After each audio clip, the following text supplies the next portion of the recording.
Hey guys, welcome to Green Bean Fiction. So in today's video we are gonna see what if Deku had pyrokinesis and fell in love with Itsuka, part 1. Before starting, make sure to hit that like button and subscribe if you are interested in MHA fanfictions. This story is from the Ashes by Birdman53. Now without wasting any more time, let's dive in. Say what you want, Deku, but you'll never be a better hero than me. You'll see, Kachan, one day I'll be the greatest hero ever. Two boys ran around the local park dreaming of the future. For these two this was a daily conversation, the constant back and forth of who would be the best fueled the flames of their dreams. Katsuki, Izuku, you two say goodbye, it's time to go. But, Mom. No buts, Katsuki. Izuku's dad just got back from a business trip. Fine. I'll see you later, Deku. Bye, Kachan. Bye, Auntie Mitsuki. Get home safe, Izuku, and tell your parents hi for us. The summer sun was beating down as he made his way home. The boy was so excited his dad had been gone for a few weeks on a trip, showcasing his newest discovery about quirks. He was so excited that he didn't realize something wasn't right. As he turned into his driveway he stopped and looked at the ruins of what used to be his house. Izuku baby, stay back, it's dangerous, Mom, Dad. Everything will be alright Izuku, just remember that your mother and I love you. The house he had lived in had been reduced to rubble. His parents were trapped underneath, the happy life he had came to a stop. As he stared in disbelief he noticed three people standing behind it. He couldn't make out any of their faces, all he could see was a pair of piercing gold eyes. Their eyes locked onto each other, then the air around the boy began to heat up. Sitting alone in a dark room, a boy sits up while gasping for air. A cold sweat runs down his back as he tries to calm his breathing. Slowly he gets out of bed and makes his way to the bathroom. As the lights come on he's met by a face he knows all too well. Emerald eyes, dark green hair, and freckles with a diamond pattern on each cheek. These features belong to Izuku Midoriya. He let out a deep sigh before washing his face. That was the third time this month I've had that dream. Once he finished in the bathroom he made his way into the living room. Sitting on a shelf was a picture of him with his parents before the accident. He softly smiled at it as he picked it up. It's hard to believe it's already been 8 years. A lot has changed since then, but I'm sure you both know that already. I'm staying busy working at a motorcycle shop. It's actually run by the guy that saved me that day. I recently started living on my own. The boss set me up with a penthouse. The view overlooks Tokyo and is amazing at night. I wish you guys could see it. After setting the picture down, he made his way into the kitchen to make breakfast. The clock on the stove showed it was a little before 7, he had an hour till he needed to be at work. His dream had woken him up earlier than he had wanted, but he saw no point in hoping for a few more minutes of sleep. As the kitchen was filled with the sounds of cooking, a phone started to ring. Midoriya's eyes narrowed on the name before answering. What do you want, Jiren? Morning kiddo, sorry about calling so early. Yeah, so do you have any other leads yet? Someone seems to be in a bad mood, did you not sleep well? Enough. Do you have any leads or not? Shesh, I was just trying to make small talk, but yeah, I might have something. There's this new group that's starting to form and they need some muscle. It's nothing concrete, but I've heard that the mastermind behind them has ears everywhere. If you get in good with them he should be able to find who you're looking for. Midoriya took a deep breath as he stared at the photo on the shelf. The open flames on the stove grew larger. Are you sure about this? The last lead you gave me was a dead end? Like I said, it's nothing concrete but I think it's worth a shot. If you like I could introduce you to them tonight. Midoriya sighed and the flames receded back to their usual size. Yeah, I'll meet you at the usual place. Great, I knew I could count on you, Phoenix. I told not to use that name over the phone. Yeah, my bad. Well, I have some more calls to make so I'll see you later tonight. The call went silent and Midoriya put his phone away. He sighed again as he looked down at his breakfast that was now burnt. I really need to watch my emotions while I cook. After discarding his burnt food, Midoriya proceeded to get ready for the day. He turned the TV on to listen to the news as he got change. Hero News was always popular in the morning. Everyone wanted to know what happened the night before and to see if their trains would be delayed. It was a ritual for most, but for Midoriya it was work. Every morning he watched for two things. Anybody that had golden eyes and information on the villain. Phoenix. The reasons were simple enough. A person with golden eyes had killed his parents and ruined his happy life. He watched the news religiously after that, hoping to find any information on who was responsible, and in 8 years nothing had come up. When nothing came up after 6 years, he took on the name Phoenix to find the person himself. It sounded crazy having a 13-year-old boy going out on his own, but he was more than prepared. The people who took him in made sure he knew how to fight. On top of that, they had plenty of connections to get him started. Even though the country considered him to be a villain, he considered himself more of a vigilante. His agenda was simple. Find the person who killed his parents and bring them to justice. That being said, his version of justice wasn't what most people would consider right. He had no intention of handing the person responsible over to the police. He was going to take care of them with his own hands. Phoenix seems to have claimed another victim last night. A body was found in a back alley and the wounds inflicted match with all previous victims. Midoriya's head popped up as he heard his name on the TV. He shook his head as he continued getting ready as the man continued. This time his victim was a drug peddler who sold quirk-enhancing drugs. It's been 2 years and we still have little to no leads on who Phoenix is, but is it really such a bad thing? In the 2 years he's been around, his only targets have been drug dealers, thugs, and other villains. Is it really fair to call him a villain as well? Villains are unpredictable. Sure, he hasn't targeted any civilians or heroes, but that doesn't mean he won't eventually. Besides, anyone who kills anyone in cold blood deserves to be labeled as a villain. Midoriya turned off the TV, having had enough of the news for the day. Anytime he struck, the same debate would always happen the next morning. The host of the show would give the report of what happened and then their co-host would say something defending him. The two would go back and forth until commercial break. Midoriya looked at the clock. It was 7:30. He needed to leave for work now. Grabbing his bag and a protein bar, he made his way to his job. Itsuka, you need to know this isn't your run-of-the-mill mechanic we're going to, so you need to be extra careful of how you act. Geez, Dad, you make it sound like it's run by a bunch of gangsters. A father and daughter made their way through the streets of Tokyo. The former was an older man with short, dark brown hair. The skin on his knuckles was thick, showing that he had been in plenty of fights. His daughter walked alongside him with a smile, her long, orange hair swung back and forth with each step. Saying that wouldn't be too far off the mark. She looked up at her father suspiciously. If that's the case, why do you always use them? Her father laughed to himself while leading the way. They do great work. Besides, the owner is an old friend of mine. She scoffed at her dad. From back in your delinquent days? Hey, we may have been rough around the edges, but they were all great guys. Yeah, whatever you say, Dad. I still don't understand how Mom fell for someone who used to always cause problems. You know, Itsuka, you become more and more like your mother each and every day. The two of them continued down the street, bantering back and forth. To onlookers it may have looked like they were arguing, but in reality this was one of their ways of bonding. Before long, the two of them reached their destination. The building itself was nothing special. It looked like your run-of-the-mill motorcycle shop. The only things that caught her eye was it seemed like there was a track behind the shop, and the name. Mikey's. That's a weird name. Her father turned to her and spoke in a serious tone. Listen, Itsuka, don't touch anything while inside. These guys are very particular about their things. She raised an eye at her dad. I thought you said they were great guys. They are. Her father sighed before opening the door. A wave of cold air hit them in the face, accompanied by the smell of leather and exhaust. Itsuka couldn't help but smile. The smell of leather was one of her favorites. But her smile quickly faded when she heard screaming coming inside. If you don't know what you want, then get out. I'm busy and don't have time to fucking play 20 questions. Once you figure out what you want, come back, and then I'll see what I can do. Itsuka looked on in surprise as a man ran out nearly in tears. The man standing behind the counter was rather tall, bald, and had a dragon tattoo on the side of his head. His eyes locked onto Itsuka and she felt a chill go down her spine.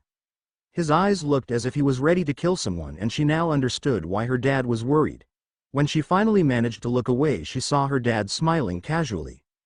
Hey Draken, it's been a while. The man behind the counter instantly broke into a wide smile. The murderous look from before was nowhere to be found. Hey Itsuo, it's about time you showed up. I see you're still calling me by that old name, I thought I said to start calling me Ken.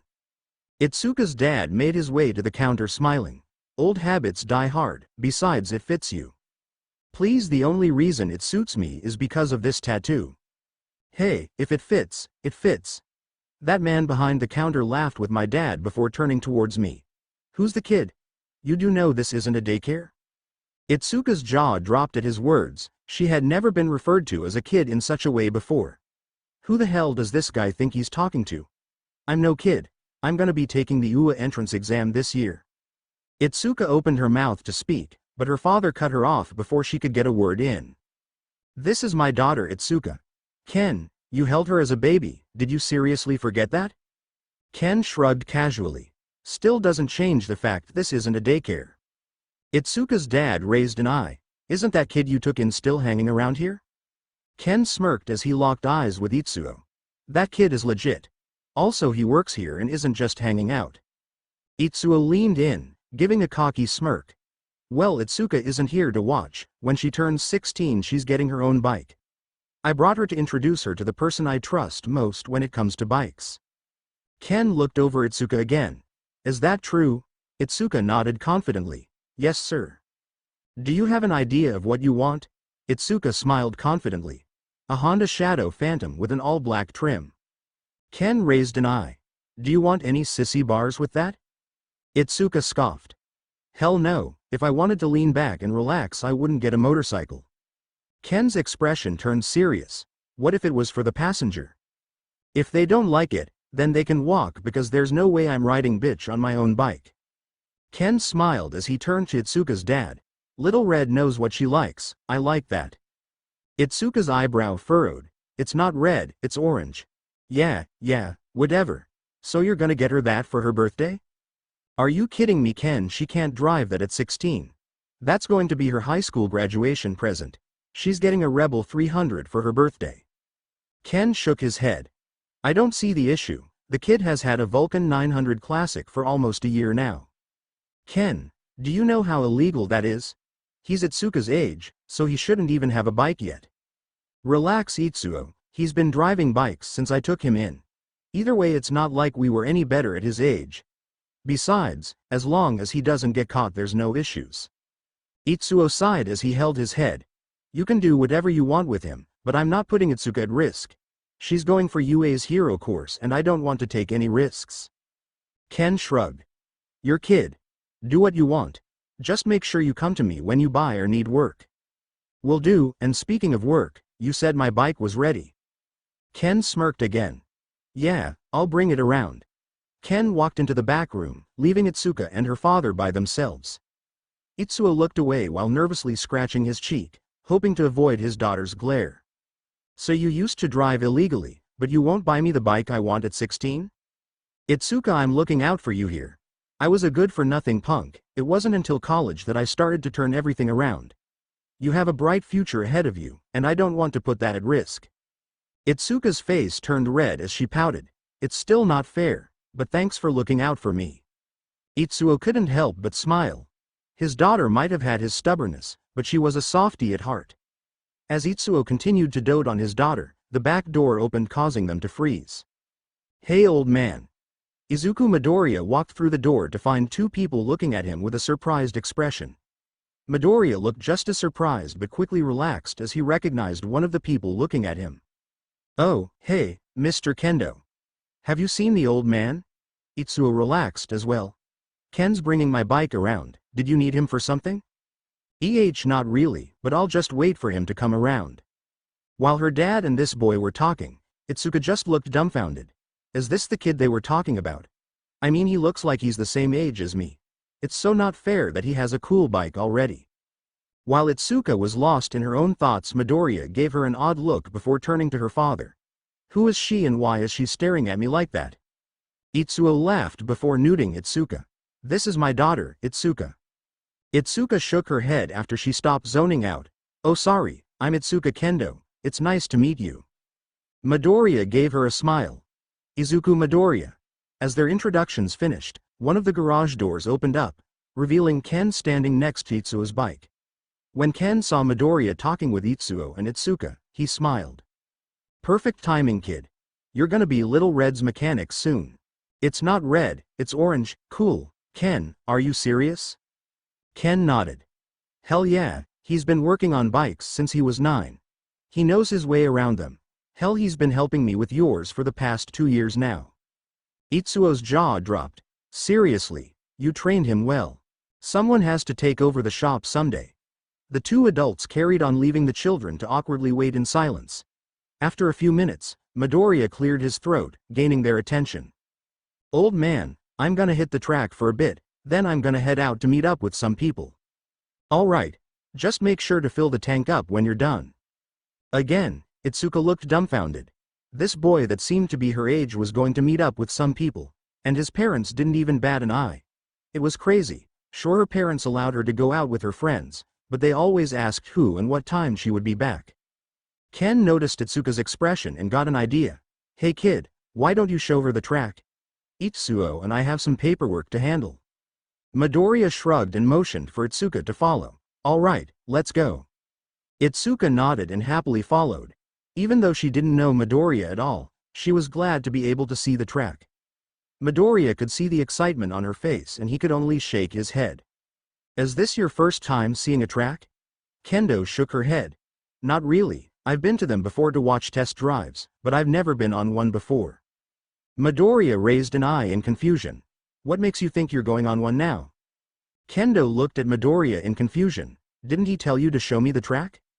Yeah, he said show you it, not take you on it. Oh come on, I don't know if I'll ever get this chance again.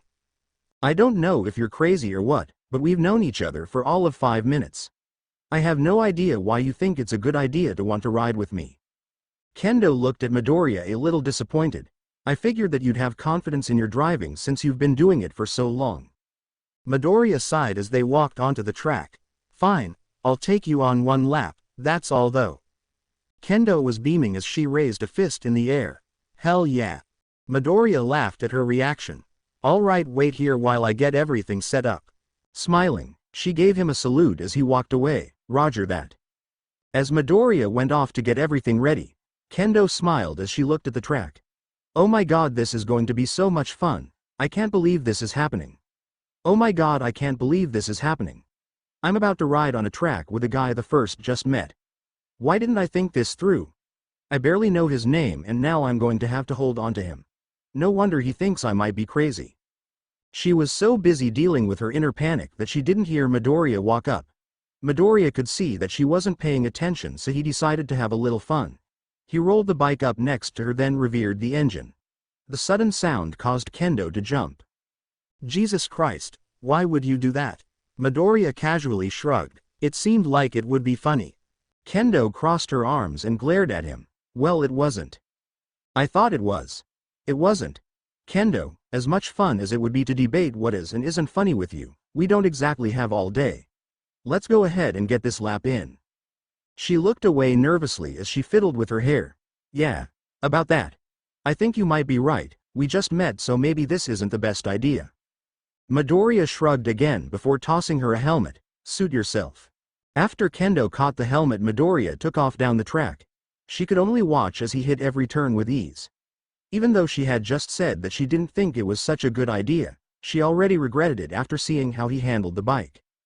Maybe if I wave him down, he'll let me ride with him.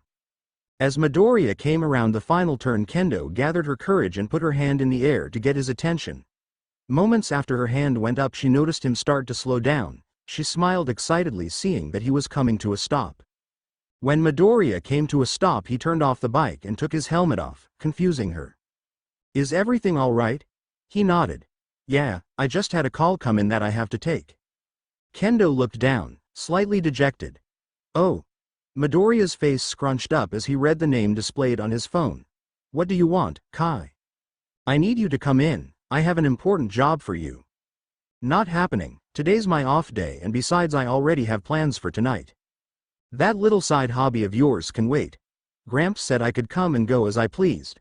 I'm not tied to anything. That mark you carry says otherwise. Also, Pops isn't doing too hot right now, so I'm in charge till he gets better. Midoriya's eyes widened, causing Itsuka to briefly give him a look of concern. What happened? I'll explain when you get here. The line went dead. Midoriya's face twisted into a scowl as he tightly gripped his phone. He had been hoping the people he'd meet tonight would help him find whoever had killed his parents, but now that was getting put on hold. Damn it. Kendo looked at him concerned and slowly reached out her hand before quickly retracting it. Is everything alright? He took a deep breath before giving a casual smile. Yeah, but it looks like my plans changed, so I have to go. Oh, that sucks. His tone turned serious as he stared at his phone. You have no idea. Kendo looked at him curiously. His demeanor changed rapidly and it confused her. Midoriya felt her confused gaze and laughed, which only caused her to be even more confused. What's so funny? Oh, I was just laughing about how you were so excited about riding on the track, but then got nervous the moment you realized it was actually happening. Then once you missed your chance, you thought to wave me down hoping you could ride. Kendo gave him an annoyed look. How exactly is that funny? It's not. The funny part is that now I have to go before you even get a chance to ride the track. Kendo pouted at him while crossing her arms. I'd say that's more annoying than funny. Midoriya laughed again. I can't disagree with that. I'd be pissed if I was in your shoes. Kendo stopped pouting and shrugged as she stared off down the track. Maybe, but I didn't come expecting this. If anything, I should be grateful you offered me a chance. Midoriya smiled as he watched her stare down the track. A breeze blew her long, orange hair captivating him momentarily. He looked down at his phone, checking the time before smirking. Fuck it. I have time for one more lap. Kendo looked at him surprised. I thought you said you had to go? Even if I showered here and left right away, I wouldn't be able to catch the next train. Kendo's face began to light up. So what you're saying is... Midoriya nodded. Hop on, little red. Kendo glared at Midoriya. It's orange, not red. Also we're the same height, so how am I little to you? Midoriya put on his helmet and started the bike up again. You hoping on or what? Kendo set her questions to the side and quickly put on her helmet before getting on the bike. Once she sat down, she carefully put her hands on his shoulders. Midoriya turned his head to look at her in disbelief. Sadly, because of the helmets they couldn't make out each other's expressions. I don't bite that much, now hold on or else you're gonna fall off. Kendo nodded before carefully wrapping her arms around his chest. Itsuka was used to being in close proximity to guys thanks to her years of martial arts, but riding on the back of a bike with a guy she just met was different. She was grateful that her helmet was hiding the slight pink tint her cheeks were sporting. Midoriya on the other hand had driven people around before, but the two soft mounds that were pressing into his back were something new. As much as he wanted to enjoy this new sensation, he knew he needed to focus on the road. As he revved the engine, he could feel Kendo's arms start to tighten around him more and her helmet press against his neck. He smirked under his helmet before taking off. Once they started speeding down the straightaway, her grip tightened even more. Something felt off, so he glanced down quickly. Are her hands bigger than before? Midoriya quickly focused back on the road as he leaned into the turns. After the first few turns he noticed that Kendo had started to relax. The pressure of her helmet disappeared, and the occasional excited scream could be faintly heard over the engine. The lap Kendo was promised ended quicker than she had hoped for, but she was still all smiles from the rush. She couldn't stay still as Midoriya was putting the bike and helmets up. As he started walking back, she practically ran up to him. Oh my god, that was so much fun, thank you so much. It's no problem, but I do have a question for you. Kendo cocked her head to the side. What's up? Midoriya causally pointed to her hands. Did your hands get bigger? Kendo's eyes widened as she hid her hands behind her back momentarily before showing them off again. I have no clue what you're talking about. They've always been this size. Yeah, nice try. I'm guessing it has something to do with your quirk. Kendo sighed. If you already knew, why did you ask? I didn't want to be rude. Kendo raised an eye at him. If you say so. So, what exactly is your quirk if you don't mind me asking? It's nothing special really, it's called Big Fist. She held out her hands and expanded them momentarily before shrinking them back to their original size. I can make my hands larger. I bet you have one hell of a bitch slap. Call my hair red again and you'll see just how good it is. Noted. Kendo smirked as she crossed her arms. So what's your quirk? Her question caught Midoriya off guard. What? Come on, I told you mine, I want to know yours. Oh, alright, It's pyrokinesis. I can make and control fire. Oh wow, that sounds really strong. Midoriya shrugged. Whether a quirk is strong or not all depends on how you use it. Kendo smiled at Midoriya. You know I really like how you think. Midoriya shrugged again before handing her a piece of paper as he walked by. I like to keep an open mind about things. Kendo looked at the paper, confused, before opening it up and finding a number written on it. She glanced between the paper and Midoriya a few times before crossing her arms again. Look Midoriya, you seem like a cool guy, but I'm not interested. Midoriya looked at her confused. What are you talking about? You gave me your number, weren't you trying to ask me out? I wasn't planning on it.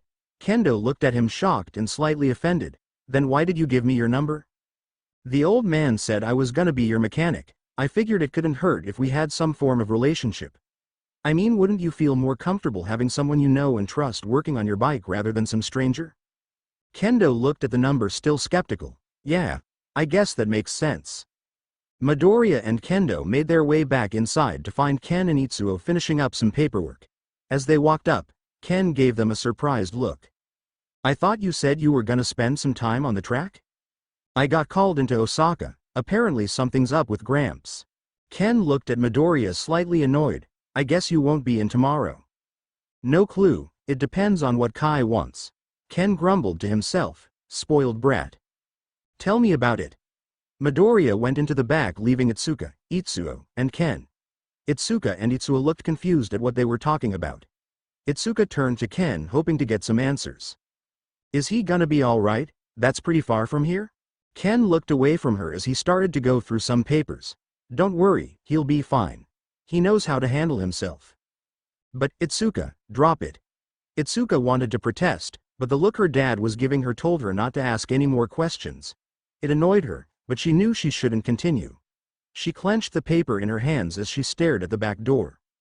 Why do you have to go all the way to Osaka? Midoriya grumbled to himself as he made his way through an underground labyrinth. With every turn, he could feel himself growing more and more annoyed. The reason for his annoyance wasn't just because of the endless and unnecessarily complex layout, but also because he had been called in on his day off. His friend, Kai Chisaki, had called him in because he had some sort of assignment. Normally, Midoriya would have told him to shove it, but his comment about Gramps left him with no choice. When Midoriya finally reached the room he was looking for, he found Kai sitting on the couch with his right-hand man, Kurono, standing behind him. Midoriya narrowed his eyes as he approached them. What's with the new look, Kai? Kai leaned back as he interlocked his fingers. I go by Overhaul now. Midoriya raised an eye at him. Call yourself whatever you want. Now what's with the new look? Kai sighed as he leaned forward. I thought it would be fitting since I'm now the new leader of the Shi Hasaikai. Midoriya looked him over again. Kai usually wore an all-black outfit consisting of pants and dress shirt with a skinny, gray tie, along with his black face mask and white gloves. His new look kept the base, but he added in a dark olive-green bomber jacket that had a thick purple collar. He also switched out his black face mask for a magenta plague mask with gold accents. I think your fashion sense needs work. Now what's this about you being the new boss? Last I checked, Gramps hasn't kicked the bucket. Kai motioned for Midoriya to sit down, which Midoriya reluctantly did. Pops is in a coma, so until he's better I'm acting head. You're a scientist, why don't you just use your quirk and fix what's wrong? I told Pops that I was going to bring the Yakuza back to glory. Once I've done that I'll fix him. Midoriya sent a glare at Kai and Kurono. Don't tell me this has to do with your grand master plan. Kai returned the glare. And what if it does? Midoriya sighed as he relaxed into his chair. Because it's crazy. You want to use a little girl's blood to fund an entire drug monopoly. We both know Gramps wouldn't allow that. Pops isn't in charge now, I am, so I'm going to put this plan into motion. We've already started testing the drug and soon we'll be able to distribute the samples to get people interested.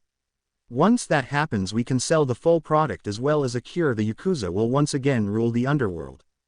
You're gonna get everyone killed, or sent to jail.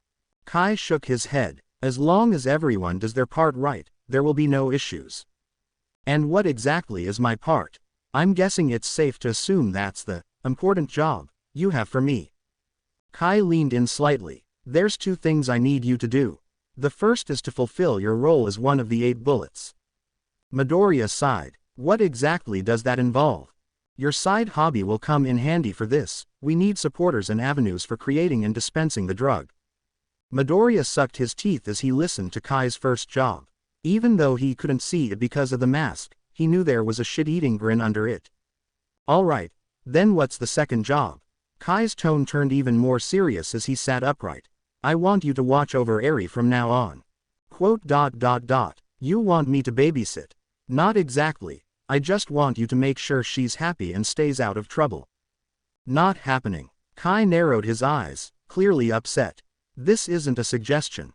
Look Kai, overhaul, whatever. The reason it's not happening is, I live in Tokyo. I'm not taking the train here every day to babysit and I'm sure as hell not moving in here. I already have connections and a job over there. I can see where you're coming from, but I need someone I can trust to look after her. We've had to clean up too many bloodstains recently. Then why not use Kurono? He's here every day. Kurono will be busy helping me with the drug, therefore he won't have time for that. And you think I do? Gramps gave me permission to find out who killed my parents. Just because he's in a coma now doesn't mean you can change that.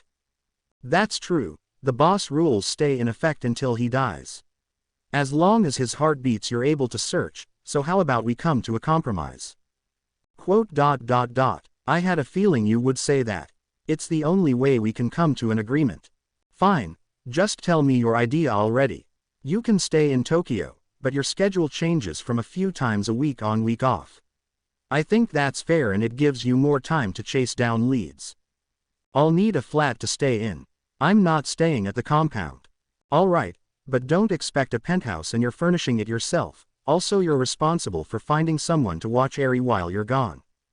I can work with that. Then have we come to an agreement? Actually one more thing. Are you done experimenting on her? More or less, all I need now are blood samples. Alright, then I want you to leave all decisions regarding Eri to me. I'll draw the blood for you, but I want you to stop treating her like a lab rat. That's acceptable, but what do you mean by all decisions? I want her to be able to enjoy life a little instead of being locked inside that room forever. Denied. If she gets seen, people might start asking questions and that will ruin the entire plan. She's a person, if she's unhappy her health will deteriorate and that could stall your plan. Kai flexed his hand. I can always fix that. Midoriya opened his hand and a fireball danced on his palm. You already agreed to stop treating her as a lab rat. Kurono leaned over to whisper in Kai's ear. I don't think it's such a bad idea overhaul. Her being happy would make a lot of things smoother. Besides, if anyone starts asking questions, Phoenix is more than capable of putting an end to them. Kai sighed and relaxed his hand. Fine, but she can't leave unless you're supervising her and she has to be back before dark. The fireball dissipated from Midoriya's hand as he closed it. I can work with that. Good, so we have a deal. Well, there's one more thing I need from you. Kai groaned at his words. What now? I want you to heal her arms and legs. You made those scars, so fix them. Kai narrowed his eyes. And why should I do that? That girl is terrified of you. If you heal her arms and legs it shows her you're not all bad. It would also make it easier for her to cooperate when I take her blood. Kai sighed and interlocked his fingers again. Fine, I'll heal her, but you know you've been making a lot of demands and this deal is very much favoring you. I'll need you to do something for me in return. Then when your drug reaches the trial phase I'll personally help test it. Kai nodded. Very well, I'll accept that. Midoriya reached out his hand. Then it's a deal. Kai reciprocated the gesture and shook Midoriya's hand. We have a deal. I'll have a place for you by Saturday, so don't be late. We still have someone looking after her for now so you have time to find someone. Midoriya stood up and started to leave the room. I'll explain everything to Eri, then I'm leaving and those scars better be gone by Sunday. Before Midoriya could open the door Kai called out to him. You seem awfully concerned for a little girl you know very little about. I can't help but wonder what's going through your mind. Midoriya gripped the handle, but didn't open it. Her and I have a few things in common, so I can't help but sympathize with her. Don't let that sympathy become a weak point for you. Midoriya didn't answer him as he left. He was done with Kai for the day. His nails dug into the palms of his hands as he made his way to Eri's room. Talking with Kai always agitated him, and it wasn't just because of his attitude. Kai's eyes pissed Midoriya off more than anything. Every time he saw those golden eyes he remembered the day his parents died and became filled with anger. It took a long time before Midoriya was able to have an actual conversation with Kai, but that didn't mean he enjoyed them. By the time Midoriya made it to Eri's room he had calmed down. He never had many interactions with the young girl, so he wasn't sure how she would react, but he didn't really have a choice. He sighed before slowly opening the door. "Hey Eri, are you awake?" The room was dark, only a small light illuminated it, kept it from being swallowed by darkness. In the center of the room was a twin bed that had an odd-sized lump in the center that was covered by blankets. Midoriya shook his head as he leaned against the inside of the door. After a few minutes the lump began to move before throwing off the blankets. Midoriya wasn't surprised that she had pretended to be asleep, hoping it would get her out of potential tests. Thankfully he wasn't here for that, and even if he was, her trick wouldn't have worked. Eri jumped slightly when she saw Midoriya leaning against the door. Midoriya laughed, finding her shocked expression amusing. "Hey Eri, I have some news for you." Eri's hands clenched as she looked to bed. Is it time?" Midoriya shook his head. "You can relax, I'm not going to do anything to you, in fact no one is going to do anything like that to you again." Eri looked up even more surprised. "Huh, Kai put me in charge of you, so I told him he has to stop doing experiments on you. He'll still need blood samples from time to time, but I put an end to the worst part." For an instant her face seemed to brighten before immediately going back to downcast. "So now what do I do?" Midoriya shrugged as he opened the door to leave. "I've got no clue, I'll be back Sunday." Midoriya left the room before Eri could say or ask anything else. He was done for the day and wanted to get home as soon as possible. The trip here had taxed him more than he had expected, and all he wanted to do was sleep. As he made his way through the labyrinth again, his phone went off. He didn't recognize the number, but he had a good idea of who it could be. "Kendo. Hey, it's Kendo, did you make it to Osaka safely?" Midoriya shook his head as he read the text. It had been a while since someone had asked if he had made it anywhere safely. Midoriya. "Yeah, I'm actually about to head back now." Kendo. "Already? Didn't you just get there?" Midoriya. "Yeah, but I'm done, so there's no point in staying longer." Kendo. "Oh, well, is your grandpa doing all right?" Midoriya looked at his phone confused for a minute before realizing the misunderstanding. Midoriya. "He's in a coma at the moment, also he's not really my grandpa. He's more of a mentor, but he's older so I just call him Gramps." Kendo. "That's terrible, do they know if he's going to be all right?" Midoriya. "He'll be fine, he's a fighter." Kendo. "That's good to hear." Kendo.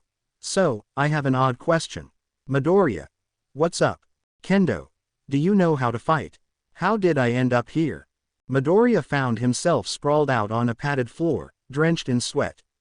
The day before, Kendo had asked him if he wanted to help her with some sparring.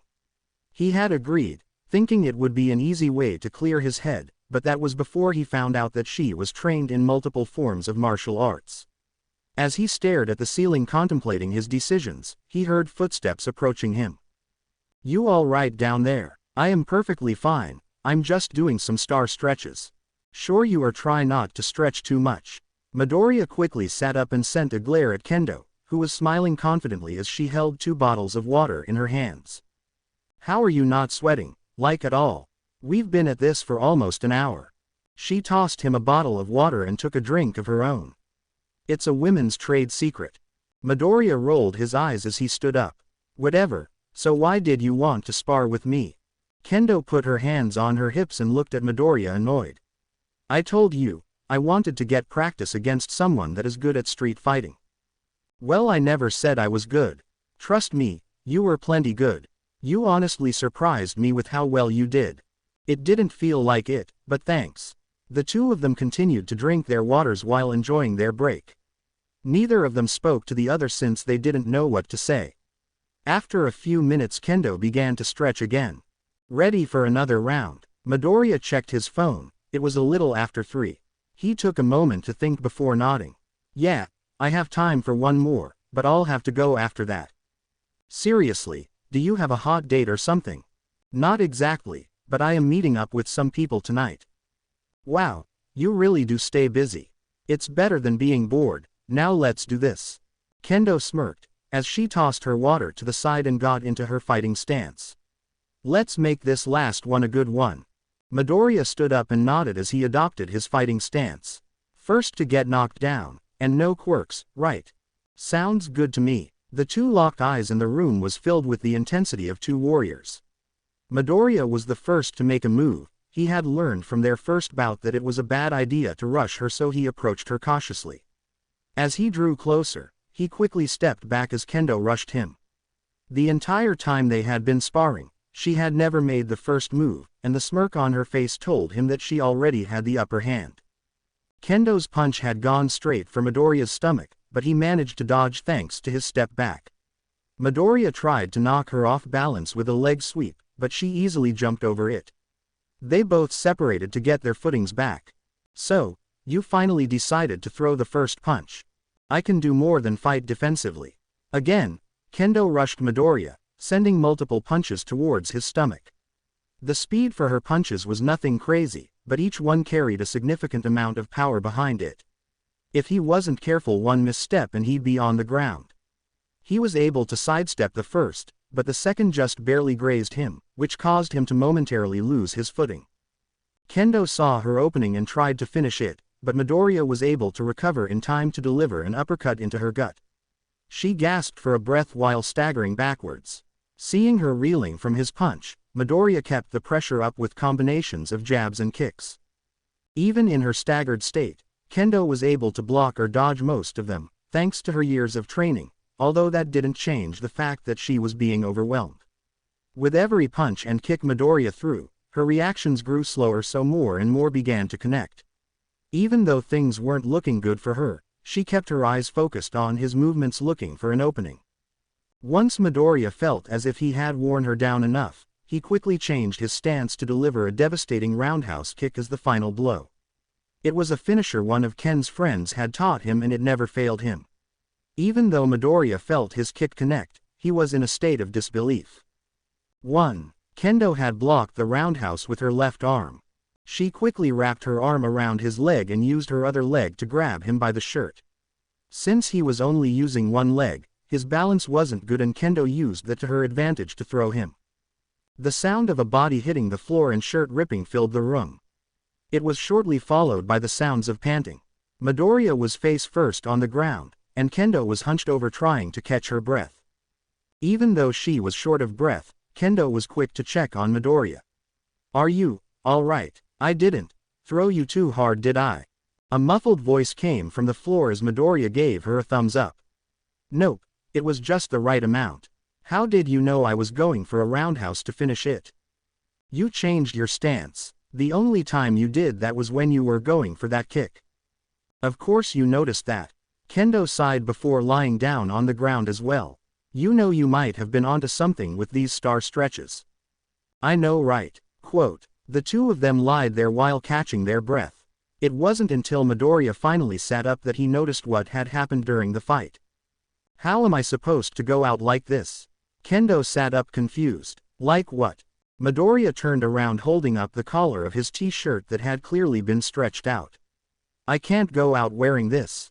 Kendo covered her mouth, embarrassed with what she did. "Oh God, I'm so sorry, I wasn't thinking when I threw you."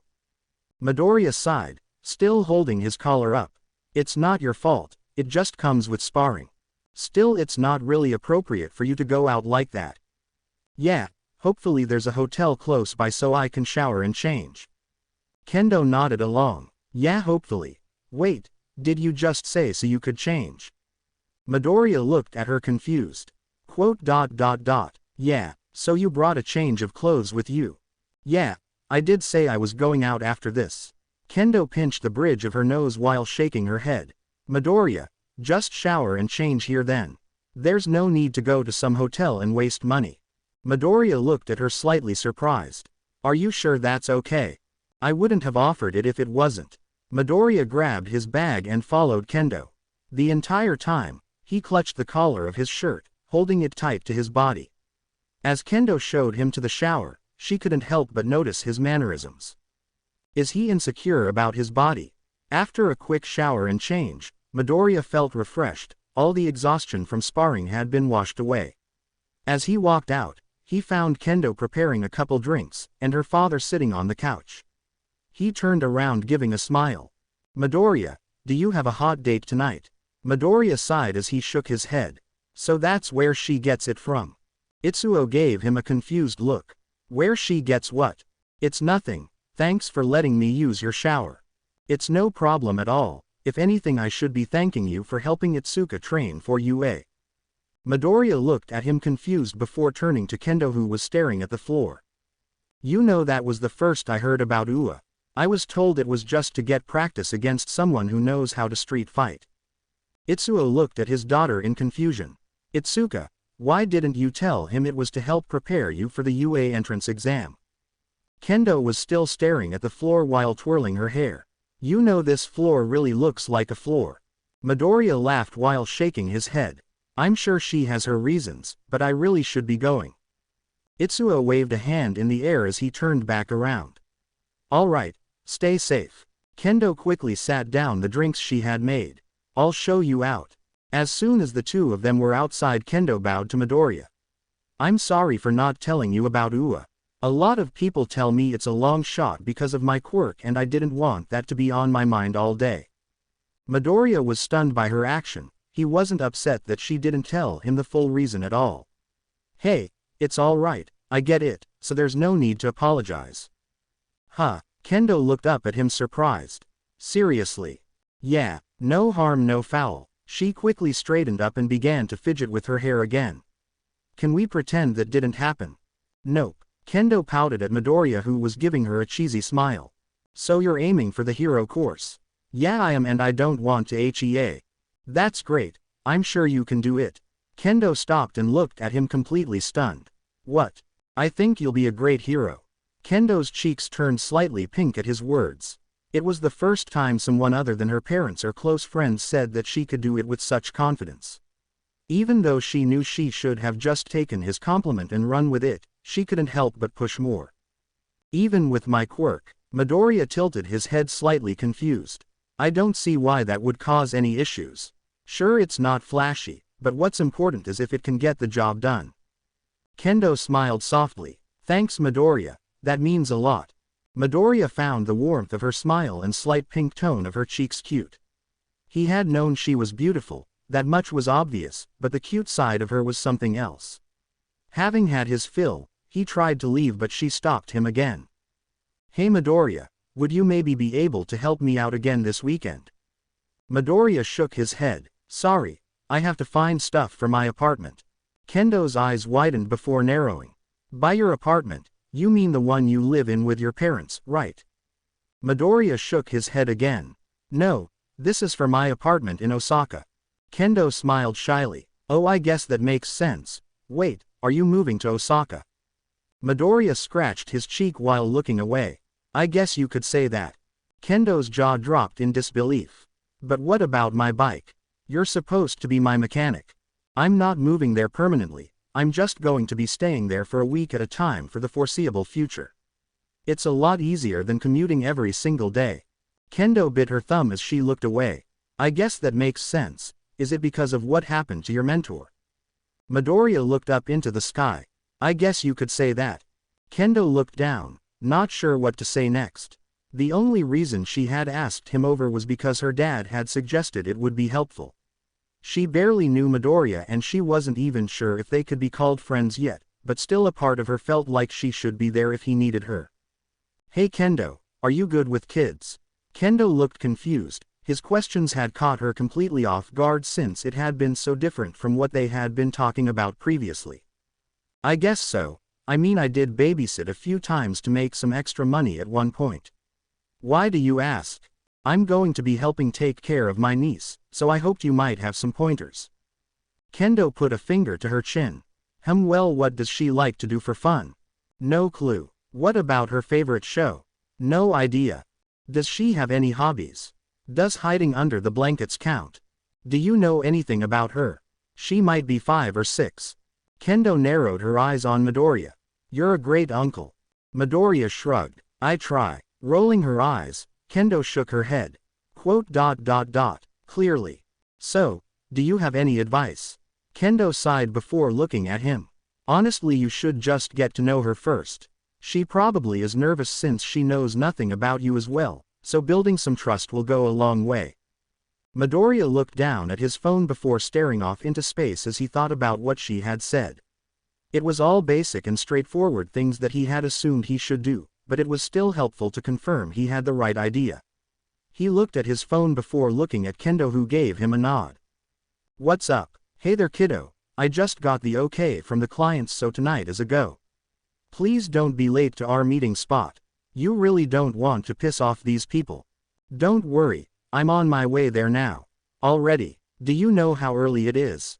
Yeah, I'm in Chiba right now with a friend. Oh, this wouldn't happen to be a friend of the Lady Variety, would it? Does it matter? I guess not, but I'd recommend you be careful. You don't want to drag anyone down with you. I always am. That's what I like to hear. Alright, I'll see you soon. Midoriya put his phone away with a determined smile. He was confident these people would help him find who he was looking for. As Midoriya looked up, he noticed something wrong with Kendo's face. What's with that smile? Kendo quickly shook her head and smacked her face. Nope, everything is fine. So I guess we are friends. Midoriya shrugged. Well, I gotta go. I'll be out of town till next Sunday. Alright, stay safe. Midoriya gave her a smile. How about we go for a ride when I get back, as a way to make up for not being able to help you this weekend? Can we do some sparring first? Midoriya laughed as he turned around. Sure, why not? Sounds good to me. I'll see you later, Midoriya. He raised a hand as he walked off. See ya, Kendo. As Kendo walked back to her house, she couldn't help but smile. She wasn't sure why she was so happy, but she was. Once she was back inside, a realization came to her.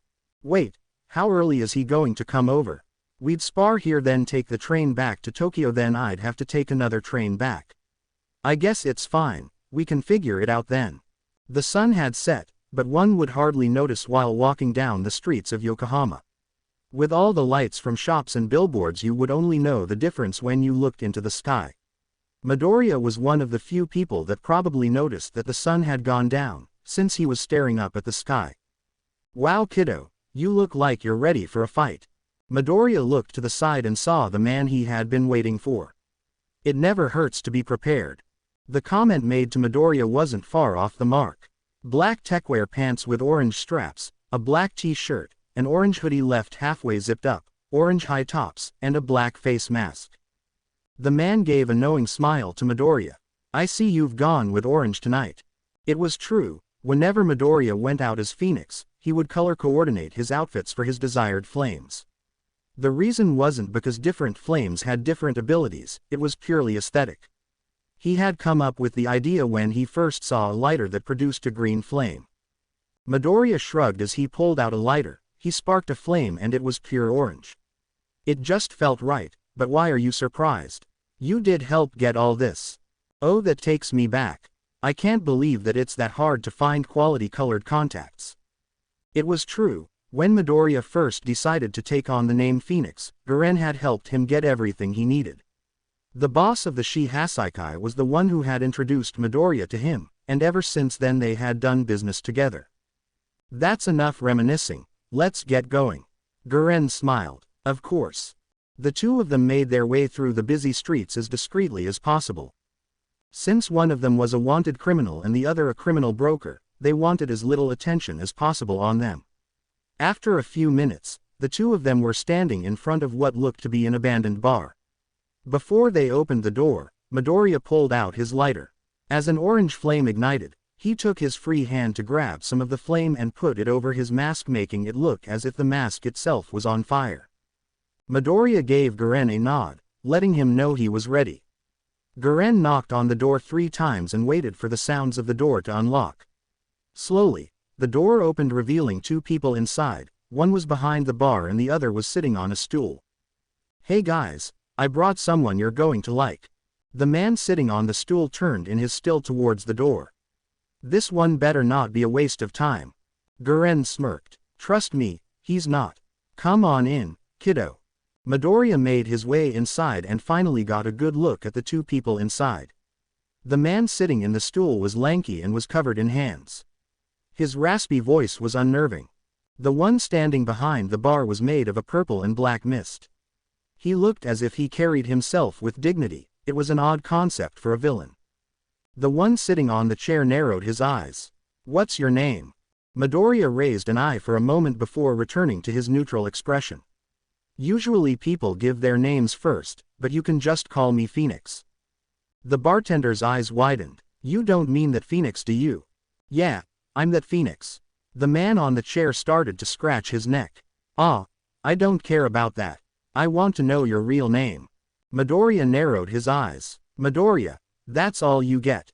The man gripped his glass, turning it to dust, before raising a hand towards Midoriya. Then I don't need you. Midoriya flexed his hand and an orange flame conjured into his hand. I'd choose your next actions carefully. The two were staring each other down, ready to attack. Just before they lunged at each other, a staticky voice came from the TV in the corner of the room. Calm down, Tamura. There's no need to be so hasty. But, Master, the voice completely ignored his plea. Kurogiri, would you mind doing the introductions? The purple mist politely bowed towards the TV. Of course, sir. I am Kurogiri. I help oversee our group so it runs smoothly. He gestured towards the one in the stool. This is Tamura Shigaraki. He is the leader of our group. The voice came again from the TV. Thank you. Now, Phoenix, I'm curious as to why you'd be interested in joining a group that's just starting. Midoriya looked at Garen, who gave him a nod. I'm looking for the person that killed my parents, and I heard you have ears everywhere. Interesting, but tell me, why do you think we'd be able to help you find that information? For the past 8 years I haven't been around the nicest of people, so I've heard plenty of stories. All the older men would always talk about a man who ruled the underworld. He was able to find out anything just by asking a few people. Most people my age think that man was just a legend, or at least 6 feet under by now, but when I was told someone here had connections, I decided to take a gamble. If it turns out I was wrong, I can always try again, and if I'm right, then all this will come to an end. Tamura scoffed. That's ridiculous. You expect us to just give you information? Midoriya's eyes narrowed again. I don't expect it for free. Think of it as compensation. Surely you don't expect me to put my life on the line for free. Tamura sent another glare at Midoriya. Why you? Enough, Tamura. What he is asking for is quite fair. Tamura sighed before turning back to the bar. Fine. So Phoenix, I'm curious. Who exactly did you hear those stories from? The boss. Very interesting. Tamura, I highly recommend you take him on. He will be an irreplaceable asset. Tamura grumbled to himself. Fine, you're in. Very good. Now Phoenix, tell me, who do you want me to get information on? The Quirk researcher Hisashi Midoriya and his wife Inko Midoriya. The room went silent before a laugh came from the TV. Ha ha ha ha ha, this is very interesting. Doctor, apparently this young man is the son of one of your students. Midoriya's eyes widened in disbelief. Do these people know my parents? Does that mean they know me? Do I know them? All right, Phoenix, I'll do some digging, but you won't get anything until you've produced results. Understood. Also, if things come up empty, then there's nothing I can do about that. If you are the one from those stories, I'm sure that won't happen. Ha ha ha, very well. Kurogiri, please handle the rest. I'm sure there will be some issues due to other commitments, but we should be able to work around those. Of course, sir. If things go well, I'm sure we'll both be able to benefit from this. That was the last thing the voice from the TV said while Midoriya was there. The rest of the time, Midoriya and Kurogiri discussed forms of contact and the goals of the organization.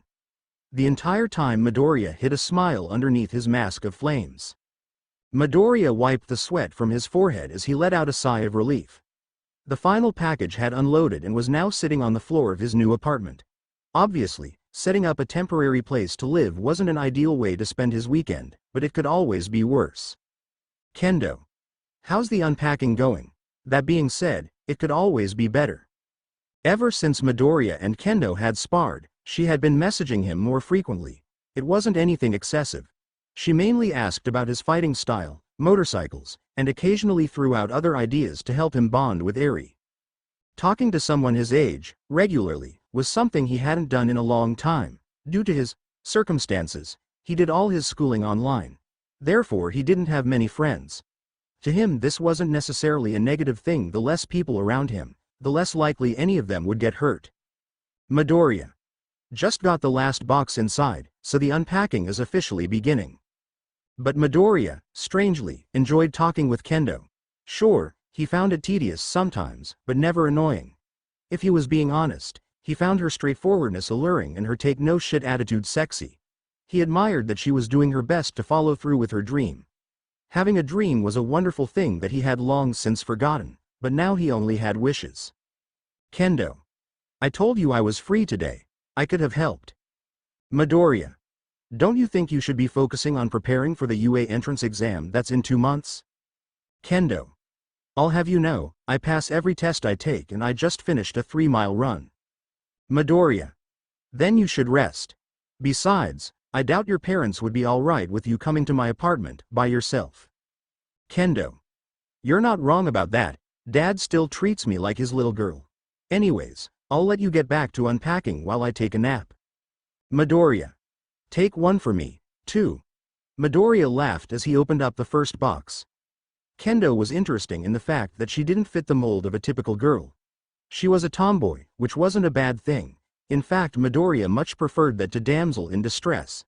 Out of the little information he knew of her, there was one thing that stood out the most to him. I really like her eyes. The next morning, Midoriya's footsteps echoed down an empty hallway. It was his first official day as Eri's babysitter, and he was not looking forward to it. He had only talked to the girl a handful of times, so he knew this was going to be a huge chore. He only hoped that Kendo's advice would work. As he approached her room, the door opened. Kai walked out, readjusting his gloves. Did you fix her? He turned to Midoriya with keen eyes. Of course, you held up your part, so I'll hold up mine. Midoriya nodded as he reached for the handle. Good. As Midoriya went to pull, Kai stopped him. Midoriya sent him a glare. What? You said you may have found people willing to help us. I want to know about them. I said they might be willing to help us. There's nothing certain yet. Do you really think they will be of use? Midoriya nodded.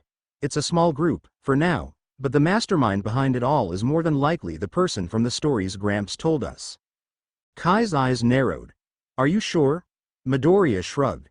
Not fully, but the way he worded things made it seem like he was being vague. He never confirmed nor denied anything, but when I mentioned the boss he was certain I could help them. The last thing he said was, if things go, we'll both be able to benefit from this. It seemed like he knew a lot more than he let on.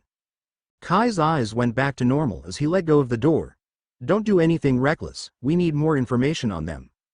Of course, but you know I may need to take days off from time to help them with things. They said they could work around my schedule, but some things are time sensitive.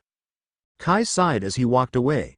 If this man is who you think he is, then it's in all of our best interests to be on his good side. Just don't forget your responsibilities to us as well. Midoriya didn't answer him, he just watched him walk away. As soon as Kai turned the corner and was out of sight, Midoriya let out a deep sigh. Jesus Christ, he's annoying. Midoriya proceeded to open Eri's door to find her sitting on her bed staring at her arms and legs in amazement. What do you think, Eri? She jumped at his voice. Apparently, she was so enamored with her arms and legs that she didn't hear him come in. I don't know. Midoriya went to the edge of the bed and looked at her confused. What do you mean by that? She shrugged before rubbing her arm. It hurt at first, but then it felt good. I just don't know why he did it. Who knows, maybe he's not so bad after all. Even if he knew the truth, Midoriya wasn't going to tell it to her. She needed to believe that Kai did that of his own free will to help when he wasn't here. Maybe. She didn't look too convinced. Midoriya wasn't that surprised. One kind action couldn't erase all the trauma he had caused her before. This was simply a seed that was planted that over time would bloom. Midoriya sat on the edge of Eri's bed and she scooted to the opposite side. Midoriya turned to her slightly annoyed. I'm not going to hurt you, no one is going to hurt you again. Eri didn't answer him, she only looked at her feet as she held her knees. What do you like to do? Eri looked up at him confused. Midoriya tried to keep his face from turning annoyed. Like for fun. Do you have any hobbies? Like drawing, reading, or watching TV? Drawing, I guess. You know, I used to draw a lot. Eri looked up at him confused. When I was your age, I had hero notebooks where I'd write down information on them and then draw them. I used to love doing that. Why did you stop? Midoriya looked at Eri surprised. She had a genuine curiosity in her eyes. Turning to face her, he shrugged. Things change and I just grew out of it, I guess. Will I grow out of it too? Maybe, but that's your choice to make. Eri didn't give him an answer. Her eyes were locked on the floor as she seemed to be deep in thought. Hey, Eri, can I see some of your drawings? She looked up momentarily and shook her head. I don't have any. Midoriya gave her a surprised look before looking around her room. He had never paid much attention to her room, but now that he was in charge of her, he realized how empty it was. A twin bed in the corner, an empty desk against a wall, some toys scattered about, and a TV hanging on a wall. Midoriya grit his teeth as he walked over to the desk. Kai had really given her the bare minimum. He had put a desk in her room, but every drawer was empty. He had given her toys, but they were broken or missing parts. He had given her clothes, but they were all ragged and torn. Even if Kai had no intention of her being found, he should at least have made sure she was comfortable. With his fists clenched, Midoriya made his way to the door. Eri, I'll be back in a little bit. Again Midoriya's steps echoed through empty hallways. He hadn't planned on buying her stuff so soon, but he also didn't expect her to have nothing to begin with. He needed to get her something, not just so she would trust him but so she could also have some semblance of normalcy. With that single thought in his head, he made his way through the city. However, he wasn't paying attention to his surroundings, causing him to collide with someone as he turned a corner. Oh, I'm sorry. A friendly female voice answered him. It's all good, corners can be dangerous. Midoriya looked up and saw a girl with blue skin and hair smiling at him. Her clothes were a little more on the risky side, leaving him with a new single thought. Is she a hero? The woman gave him a confused look. Is everything all right? Are you sick? Midoriya quickly shook his head to regain his composure. Nope, everything's fine. The woman narrowed her eyes at him. Then what's with the mask? Midoriya laughed to himself while scratching the back of his head. Oh, I actually just like how it looks. Her eyes stayed focused on him before turning friendly. Kids these days have a weird fashion sense, don't they? Midoriya shrugged. I could say the same about your outfit. The woman crossed her arms, upset. And here I was trying to be helpful? Midoriya looked at her confused. You were? She nodded. Yeah, I was going to tell you to be careful. There's a pretty bad group around here whose trademark is wearing face masks. You mean the Shi-Hasakai? Her eyes widened. You know about them? Midoriya looked at her even more confused. Doesn't everyone know about them around here? They kind of are the worst kept secret. She paused to think for a moment before relaxing. Yeah, I guess that makes sense. Well, I need to get back to patrolling. Stay safe and watch out for corners. Midoriya nodded. Will do. With a smile, she gave him a wave as she made her way down the street. Before she was too far away, Midoriya called out to her. Hey, what's your name? She turned around, almost shouting, It's Bubble Girl. Midoriya shook his head as he started down the street again. Someone is creative. A couple hours later, Midoriya once again found himself outside of Eri's door. This time, however, he had multiple bags in his hands. He slowly opened the door to find her laying on top of the sheets. Shaking his head, Midoriya dropped the bags on her desk, startling her awake. He gave her a smile as she looked at him sleepily. I'm back. Slowly, she sat up and looked at him confused. Even though she looked at the bags curiously, she never asked about them. So I went to the store and got you some stuff. Midoriya began to pull different things out of bags. The first was a coloring book with colored pencils, as well as a sketchbook. She tilted her head in confusion, not fully sure as to why he had gotten them. I wasn't sure if you liked coloring or drawing more, so I got you something for both.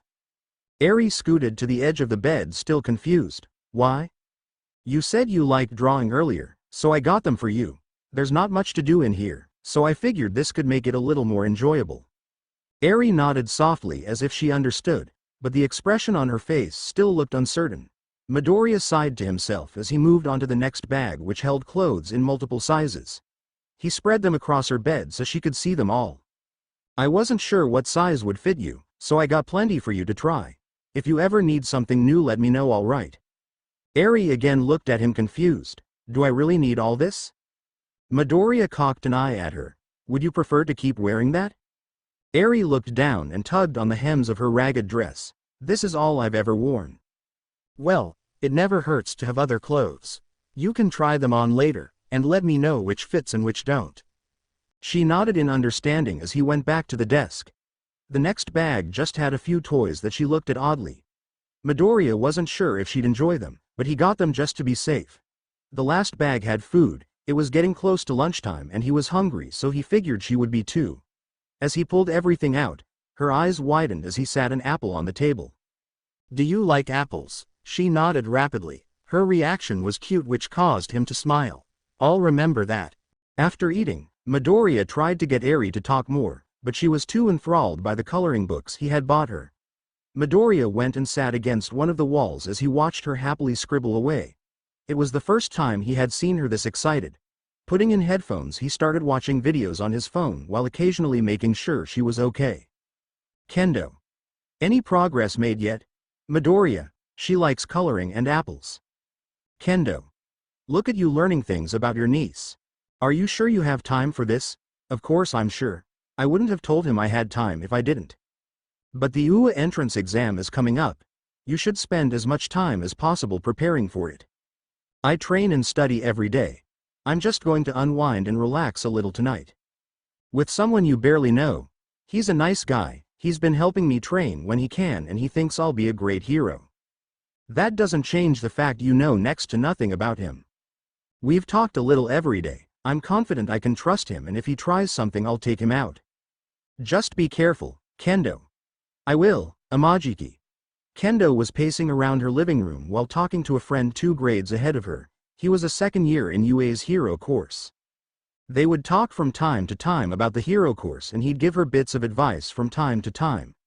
He was a worrier, so it was only natural that he'd try and convince her to not hang out with someone she barely knew, but Kendo was having none of it. As the two of them continued their back and forth, the sound of an engine revving caught Kendo's attention. She looked through the front window and saw something unexpected. Midoriya was getting off of his bike in her front yard. What the hell? Is everything alright? Yeah, I gotta go. He got here a little earlier than I expected is all. Alright. Just don't. Kendo hung the phone up before he could finish. She already had a vague idea of what he was going to say, so she didn't feel like hearing it again. Instead, she opened the door to stare down Midoriya, who was walking up her driveway with a bag over his shoulder. What the hell is that? Midoriya looked at her confused. It's my bike. I did say I'd take you for a ride, did I not? I thought you meant on the track. Why would I come all the way here to spar with you, just to go all the way back to drive the track for a while? It's way easier for me to just drive here and then we go riding after that. You could have texted me and let me know the plan.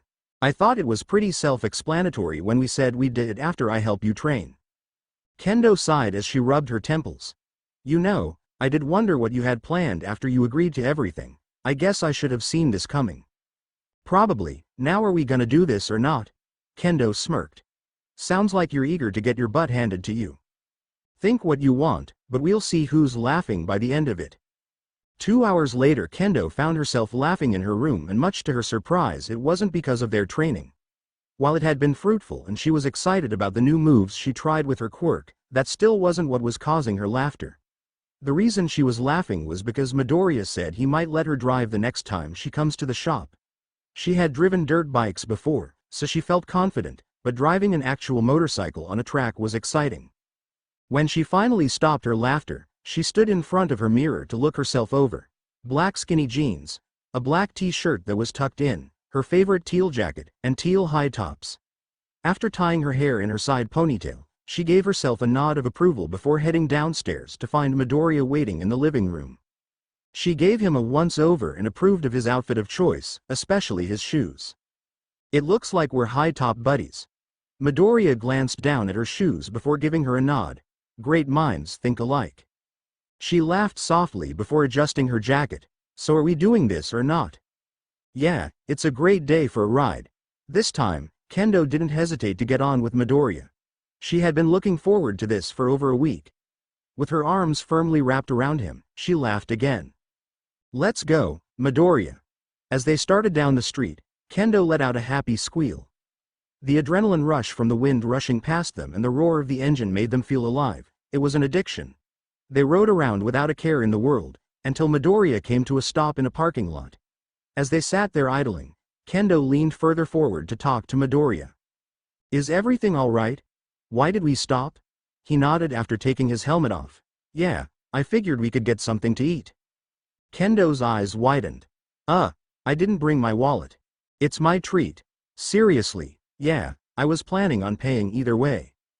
Kendo's cheeks flushed slightly as she took off her helmet. "Oh, well thank you." Midoriya killed the engine and Kendo climbed off before adjusting her clothes. Midoriya couldn't take his eyes off her as she fixed her hair. A small smile spread across his face. "So, do you have a hot date tonight or something?" Kendo quickly turned to him flustered before seeing the smirk on his face. She instantly narrowed her eyes before sighing. "No, I'd say he's average at best." Midoriya shook his head as he walked past her. "What a shame. That poor soul." She narrowed her eyes while glaring at his back. "I was talking about you." Midoriya gave her a cocky grin. "So you're saying this is a date?" Kendo froze on the spot. "No, it's not a date." Midoriya started to laugh at her reaction. "Relax, I'm just messing with you." Kendo sighed before mumbling under her breath. "Don't joke like that, I might take you seriously." Midoriya turned to her. "Did you say something?"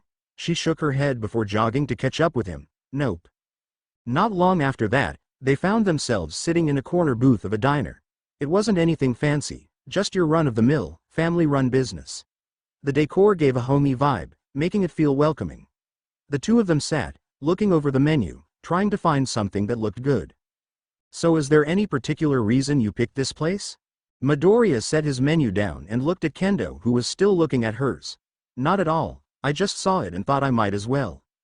Kendo put her menu down flabbergasted. "So you didn't even look it up to see if it was good or not?" He shook his head. "Nope, it didn't even cross my mind." She rubbed her temples. "Jesus Christ, why didn't you think about that?" He shrugged his shoulders again. "Look, if it's bad we just go somewhere else." Kendo sighed as well. "Next time, think ahead and do some research." Midoriya raised an eye at her. "So, there's a next time?" Kendo's cheeks turned flush so she picked up her menu to hide them. "Oh wow, that looks really good, we should go ahead and order." Midoriya laughed to himself as Kendo quickly changed topics. He found it funny how she was so strong-willed, yet got flustered easily by some harmless flirting. It didn't take long for their food to arrive after they had ordered. Thankfully, the food tasted fine so they had nothing to complain about. Even with their plates taken away, they still got lost in conversation. "So, Midoriya, what are your plans for high school? I'm sure you could get into the hero course if you wanted it to." Midoriya looked out the window and watched as people walked by. "I'm not going." Kendo looked at him stunned. "What, I'm not going to high school? I'm taking over the old man's business, so I don't see the need for it." Kendo stared at him in complete shock. Not going to high school had never even crossed her mind in her entire life, and now she was sitting across from someone who just said it as if it was completely normal. "What do your friends and family think?" "The old man doesn't care, he said it was my choice. As far as friends go, I don't have too many since I do classes virtually now." Kendo bit her thumb while she stared at the table. "You know, I wondered how you were able to get classes done while staying in Osaka for a week at a time." He nodded along before facing her. "I mean, I could still just do high school online as well if I wanted. I still have time to decide on that." Kendo gave him a smile. "I think you should think about it, I mean, you never know what life has in store for you." Midoriya mumbled under his breath. "That's the truth." Kendo tilted her head confused. Midoriya shook his head. "It's nothing. So do you feel ready for your entrance exam?" She shrugged as she sipped her black coffee. "A friend of mine asked me the same thing earlier. He's a second year in UA's hero course, so he's told me multiple times how hard it is, but I'm feeling confident." Midoriya's eyes raised with a piqued interest. "Really, that seems pretty helpful. Why doesn't he help you train?" "Besides the fact he's too busy." His homework keeps him swamped, and on top of that he's doing a work study. That sounds intense. She nodded in agreement. No kidding, but I'm up for the challenge. Midoriya laughed before sipping his drink. Has he told you any good stories about UA, or maybe what the teachers are like? Sort of. Most of them are pretty eccentric, but that comes with the territory of being heroes. Also, apparently, there's been a rumor going around that All Might could be a teacher next year. Midoriya's eyes widened again. Really? Well, maybe I should consider going there now. You should. Kendo nearly jumped out of her seat as she leaned forward. The smile on her face was dazzling compared to Midoriya's exhausted look. It took a second before Kendo realized what she had done. Embarrassed, she slowly sat down, starting at the table. Why would you do that? Why did you get so excited at the prospect of going to the same high school as me? Is it so wrong to want to go to the same school as a friend? I guess not, but I already told you what my plans are. Yeah, I know, but I just couldn't help it. Kendo didn't raise her head, she kept her eyes on the table. Midoriya didn't understand why she was so upset about him not wanting to go to UA as well. In his mind, she was still a girl he only knew for a couple weeks. It didn't make sense why she'd act like this. That, however, didn't mean he had not enjoyed seeing her act this way. Hey, Kendo. How about the next time I'm home you come to the track and I let you drive a little? Her eyes lit up as she looked at me. Seriously? Yeah. That's awesome. I'll be riding with you just in case. Less awesome, but your bike, your rules. Good, I'll run it by the old man later. Kendo tilted her head curiously. Will he mind? Midoriya shook his head. Probably not, but I still need to run it by him first. You know, based on how you talked to him, I figured you'd just do it without asking. Midoriya feigned being offended. What do you take me for, Kendo, some sort of hoodlum? She shrugged before taking another drink from her coffee. If the red high tops fit. Midoriya narrowed his eyes at her, as she stuck her tongue out at him. He sighed, before leaning back in his chair. I'd be careful. You don't want your face to get stuck like that, do you? Kendo stopped and pretended to think.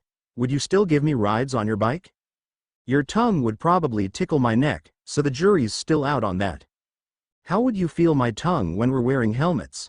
I don't think you realize how close to me you are while we're riding. I can feel your helmet rubbing on mine. Hey, it's fun and I was excited. Obviously, I kept hearing you say how cool this was. Kendo narrowed her eyes on him. How did you hear that? I was talking pretty softly. The helmets have speakers and a microphone in them that allow us to communicate with each other. Kendo's eyes widened. Wait, does that mean you heard them as well?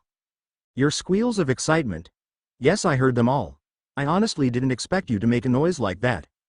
Seriously, why didn't you tell me about that? I'm surprised you didn't realize it on your own. I mean, we had a full-blown conversation for the majority of the ride. Kendo's cheeks turned red. I was just having so much fun, I didn't realize it.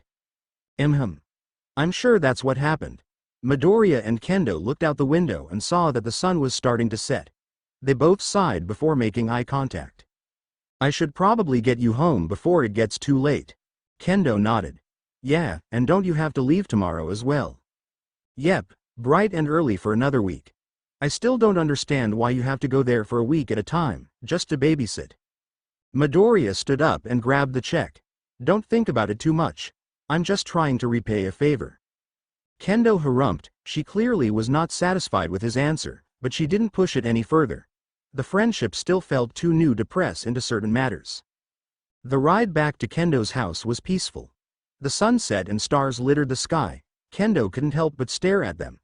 Her afternoon was one she would have called perfect. That was if her dad wasn't waiting outside at the front door for them as they drove up. Itsuka, head inside. I need to have a talk with Midoriya. Kendo looked at her dad confused before turning to Midoriya. All right. Well, thanks for today, Midoriya. Let me know when you make it home safe. Sure thing.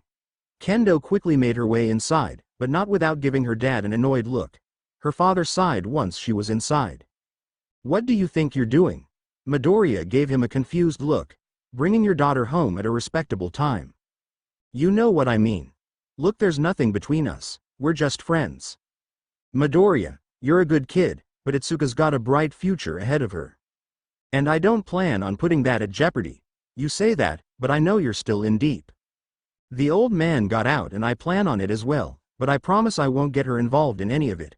Honestly, I'd prefer she know nothing about it. Well, we both know that won't be an option, she will find out someday.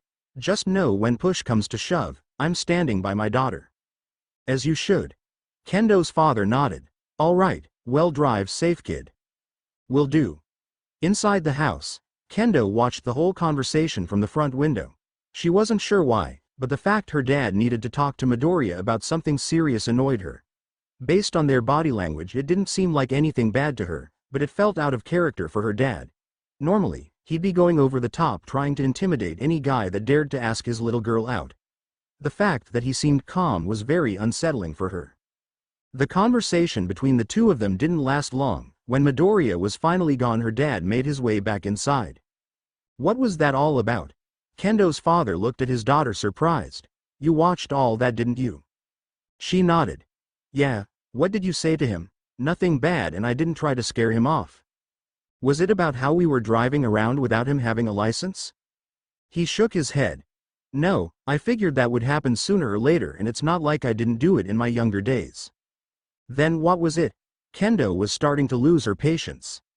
Her father sighed before making his way upstairs. Just remember, Midoriya's a good kid, all right. With her father ending the conversation by leaving, Kendo was left downstairs, by herself, without any actual answers. She started to nervously twirl the end of her ponytail while staring at her phone. Midoriya's a good kid. Midoriya made his way into his apartment tired after spending all afternoon with Kendo. He had a lot of fun, and even learned something interesting. So All Might could be a teacher at UA next year. Midoriya smiled to himself as his computer started up. He wanted to do some research on recent incidents that All Might had solved, hoping they would have some pattern. Midoriya. Hey, I just made it back. Kendo. Awesome, thanks for today, it was a lot of fun. Midoriya was shocked at her almost instant response. Jesus, was she staring at her phone waiting for it? Midoriya.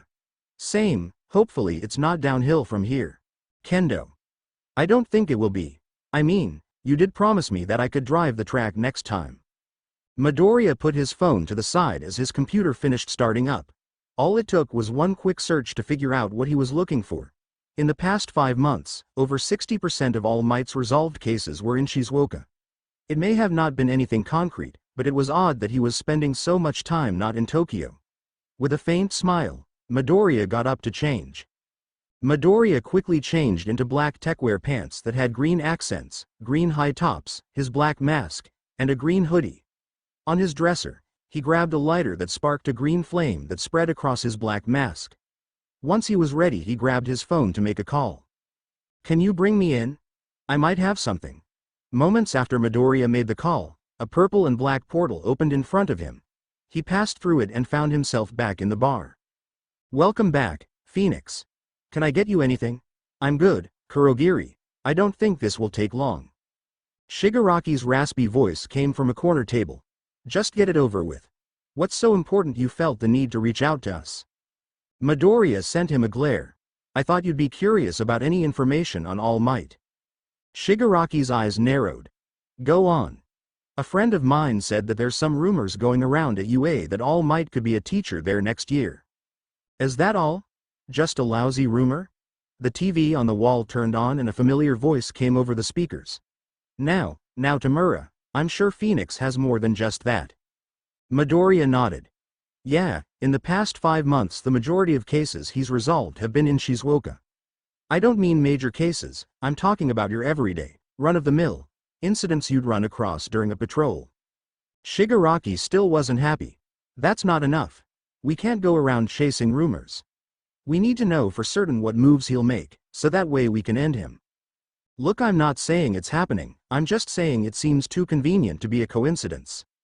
No, you're grasping at straws. Master, I thought you said he'd be useful?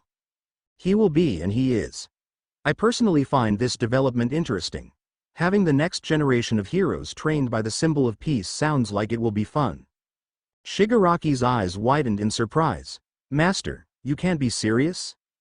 I am. All Might isn't as young as he used to be, and he's only getting weaker. This seems like a good time for him to start focusing on mentoring. You've given me plenty to think about, Phoenix. I think I'll have to make a call. Midoriya nodded at the screen. That's all I had, so if you don't need anything, I'll be heading back. I have an early morning tomorrow. Shigaraki sighed. No, we're still trying to raise our numbers, so we're not making any moves. If you find anyone that may be helpful, send their information to Jurin so he can run their background. So the same as usual. Alright, I'm leaving Kurogiri, if you don't mind. A warp gate opened behind Midoriya. As he turned to leave, the voice from the TV called out to him. Phoenix, do you remember anything about those people from that day? Anything at all could prove valuable. All I remember is a pair of golden eyes. The other two were too burned to be identified. I see, that's a shame. Midoriya looked back at the TV one last time before walking through the portal. Once again he was in his apartment. With a deep sigh, Midoriya extinguished the flames from his mask before going outside. The city at night was beautiful, but he was unable to enjoy it as he thought about the implications of his actions. I guess I really am a villain, now. A few days later, Midoriya once again found himself sitting in Eri's room. It had only been 2 weeks since he officially started his babysitting position, but a lot had changed faster than he had expected. Eri now spent most of her days either drawing or playing with some of the toys he had bought her. She even started to wear the clothes he had bought her, instead of the clothes Kai had bought for her. The biggest change was that anytime Midoriya walked in, Eri was excited to see him. The innocence of a child was truly beautiful. That being said, Midoriya was getting tired of spending the majority of his time in the same room. Finally having everyone, he decided to pose a question. Hey Eri, want to go out for a while? The colored pencil she was holding stopped as she turned around, confused. Like, outside of the room? Midoriya shook his head with a smile. No, I meant outside as in under the sun. Her body started to tense up. But, I'm not allowed outside like that. It's fine, I talked to Kai and as long as I'm with you, it's fine. Eri stopped to think for a minute. It was clear she wasn't sure what to do. Ever since she was out under Kai's watch she was kept under lock and key, and now for the first time in years, she had a chance to get out. It was nerve-wracking, but, eventually, she was able to give Midoriya a silent nod. With a smile, he stood and put on his mask before taking her hand. The two of them walked down the street at a slow pace. Midoriya knew exactly where they were going to end up, but he wanted Eri to enjoy the sun as much as possible. That being said, her enjoying the sun was mainly her clinging to the back of his leg, trying to hide from people. Even with her trying to hide, her face still was in awe whenever no one was around. Midoriya couldn't help but smile at the awestruck look on her face. He hoped she could always be this happy. Hey, you two, what are you doing out here? Midoriya sighed as he turned sound. I was worried this could happen. When Midoriya fully turned around he was met with a familiar face. Said face also gave him a surprised look. Oh, it's you again. Have you been watching out for those dangerous corners? Midoriya shrugged playfully. I haven't had any more encounters, so I'd say I've been doing fine, Bubble Girl. She gave him a smile before looking down at Eri who was standing behind him. So, is this your little sister? Midoriya shook his head, while placing a hand on Eri's head. No, this is Eri, she's my niece. She crouched down to get eye level with Eri. Hey there Eri, it's nice to meet you. Eri gripped Midoriya's pants tighter as she hid fully behind him.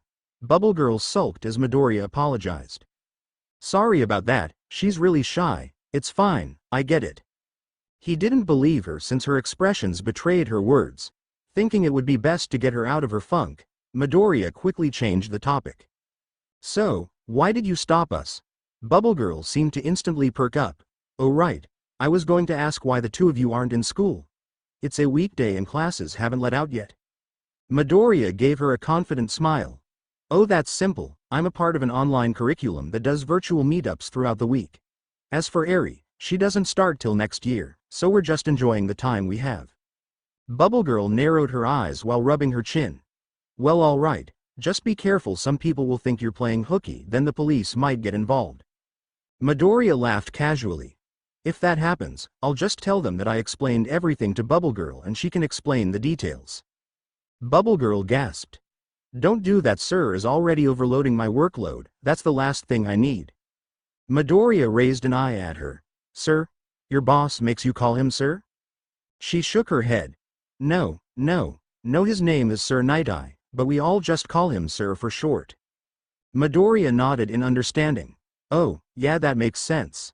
As the two of them carried on their conversation, Eri began to become uncomfortable. It was subtle at first, but soon Midoriya felt a constant tug on his pant leg. When he looked down, he saw Eri fidgeting behind him.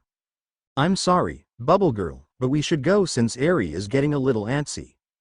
She waved her hand with a smile. I completely get it, you two stay safe. With that, Midoriya left, leaving Bubble Girl to finish her patrol. As she walked through the streets, she came to a realization. You know, I never got his name.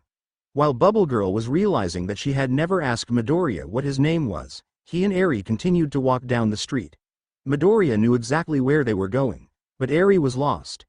Even though she was scared and nervous, she never asked any questions until they reached their destination. What's this? This is where I stay, Eri. I figured we could hang out here for the day instead of your room. Eri stood there nervously, not sure how exactly to answer. Although, when Midoriya started making his way inside, she quickly followed. While the inside was nothing to write home about from Midoriya's perspective, to Eri it was amazing. She slowly walked around the room with wide eyes, taking everything in. The balcony that overlooked the street was her favorite, even if it was a little scary for her. As Eri searched the apartment, Midoriya watched her with a smile. He figured this is what it must feel like to have a little cousin or sister. When Eri had sufficiently searched the apartment, she came back to find Midoriya on the couch with his laptop and a plate of apple slices next to a coloring book. Midoriya looked up to see her staring at the items on the coffee table. I got those for you, so enjoy them. Eri quickly made her way to the table and sat on the floor. Thank you. Just don't make a mess. Okay. Once again, Midoriya was shocked at how fast she had warmed up to him. In just 2 weeks' time, she went from being terrified of him to hiding behind him when she was scared. It was mind-boggling that a child that had gone through so much could easily trust people. As much as he wanted to ask, now wasn't the time. He needed to focus on the hunch he was following. On his laptop was a page that gave information about Sir Night-Eye and his agency. The agency was small, only 3 people worked there, yet it was extremely efficient. On the surface, it seemed to be as if it was mere coincidence that he had run into someone from his agency twice in almost the same area, but that wasn't the case. Rumors had been going around the hideout that someone was watching the place. That in itself wasn't strange for a Yakuza hideout, but something about it felt different this time. At first, Midoriya had thought they were just paranoid, but after running into Bubble Girl the first time, a seed of curiosity had been planted. After the first encounter, Midoriya had begun to be more observant. Whenever he had free time in his apartment, he'd watch the roads leading to the hideout from his balcony. Over the first week, he noticed a few patterns, and one of those involved Bubble Girl. Twice a week, she would patrol this area. That alone wasn't weird. The weird part was that she was constantly checking alleyways and looking over her shoulder as if she was checking to see if she was being followed. Even though none of this proved anything, it was enough to leave a weird feeling in his gut, and if there was one thing he learned while working with Hasaikai, it was to trust your gut. At some point, while Midoriya was lost in thought, Eri had gotten curious and crawled on the couch to look at the screen as well. When Midoriya realized she had moved, he gave her an odd look. Everything all right, Eri? What are you doing? Not much, just looking up some information about the agency that hero we met earlier works for. Eri squinted at the screen as she attempted to sound out letters. Midoriya looked at her in complete bewilderment. Eri, do you not know how to read? Her head dropped and she shook her head. What about writing? She shook her head again. Soft sniffles could be heard from her. Midoriya began to rub his temples. Once again, his job had just gotten more complicated. Kai, did you seriously plan on not teaching her anything? You really were going to keep her locked away her whole life? Taking a deep breath, Midoriya sat up. All right, Eri, I'm gonna teach you how to read and write. So first things first, I want you to work on copying the alphabet. Midoriya pulled up an image of the alphabet on his laptop and set it on the coffee table. Eri sat on the floor and with a colored pencil did her best to copy each letter. As Midoriya watched, he shook his head in disbelief. Babysitter and teacher. What's next, Prime Minister? Eri slowly copied each letter and showed it to Midoriya. It was sloppy at best, but not bad for a first attempt. Very good, Eri, try it again, but really focus on making it neat while I go make a call. Eri nodded, feeling motivated by his praise. While she worked, Midoriya stepped onto the balcony to make a call. What do you want? I need a raise. Why do you need a raise? Eri doesn't know how to read or write, so I'm teaching her. That's your own choice, I never asked you to do that. Damn it, Kai, you seriously had no intentions of teaching her anything. It's a miracle she even knows how to speak. How many times do I have to tell you it's overhaul, and if that's all you needed, I'm hanging up. We're almost at a breakthrough. About that, you should be careful. I'm pretty sure the hideout is being watched by heroes. Kai's voice became serious. I see, why don't you stir up some problems to get them off of us? I will, on one condition. Kai sighed, exasperated by the conversation. Fine, you can have a raise. Understood, I'll have it taken care of by the end of the week. You never disappoint when push comes to shove. If you're that worried, just call or text him. Don't you think I know that? I was asking if you think it's appropriate. Why would a friend asking if they were okay be inappropriate? I don't know, it just feels weird. You're the only weird thing here, Kendo. Wow. That's hurtful, especially coming from you, Amajiki. I'm sorry. Kendo sighed, trying to calm down. No, it's fine, I just don't understand why this is so complicated. You probably like him. I do not, I've known him for a month. That means nothing. People started going out in some classes here within the first week. They sound like a bunch of hussies. There might be some truth to that, but not everyone is like that. But, still, there's no way. Do you get excited whenever you make plans with him? Yeah, but everyone does when they make plans with friends. Do you find yourself breaking into a smile whenever you get a message from him? I don't think so. Have you ever found yourself thinking about him to the point you zone out about everything else? Can I get a new question? Amajiki sighed into his phone. Look, Kendo, only you know what you're feeling. All I can do is give you an outside perspective. You're going to have to figure this out on your own. Just don't let it get in the way of your dreams. It may not have been what I was hoping for, but thanks, Amajiki. You gave me something to think about. It's no problem. Now, I have to go before Fat Gum makes me talk to people while on patrol. The line went dead and Kendo laughed to herself. She always found it funny how nervous he was around people he didn't know, but if you were a good friend of his, he could talk with ease. Since they had become friends at a younger age, they knew a lot about the other and would always try giving the other advice when needed, despite the age gap. They always told the other what they needed to hear in any situation. That fact alone made Kendo really think about everything. He's just a friend and nothing more, so there's no reason for me to be worried about sending him a text or calling him. It's actually the opposite. It would be weird if a friend didn't check on you if you were in the area of a villain attack. With a nod, Kendo took her phone out and pulled up her messaging app. Midoriya's and her conversation history was near the top. All she had to do was click his name and start typing, but her fingers betrayed her. They hovered over his name, frozen, refusing to move an inch. With an annoyed huff, Kendo fell back on her bed to stare at the ceiling. Do I like him? I mean, sure, he's been a big help with my training. He said I'd make a great hero, and I enjoy spending time with him, but is there anything more than that? Sure, he's totally my type with the bad boy aura, but is actually a good guy at heart.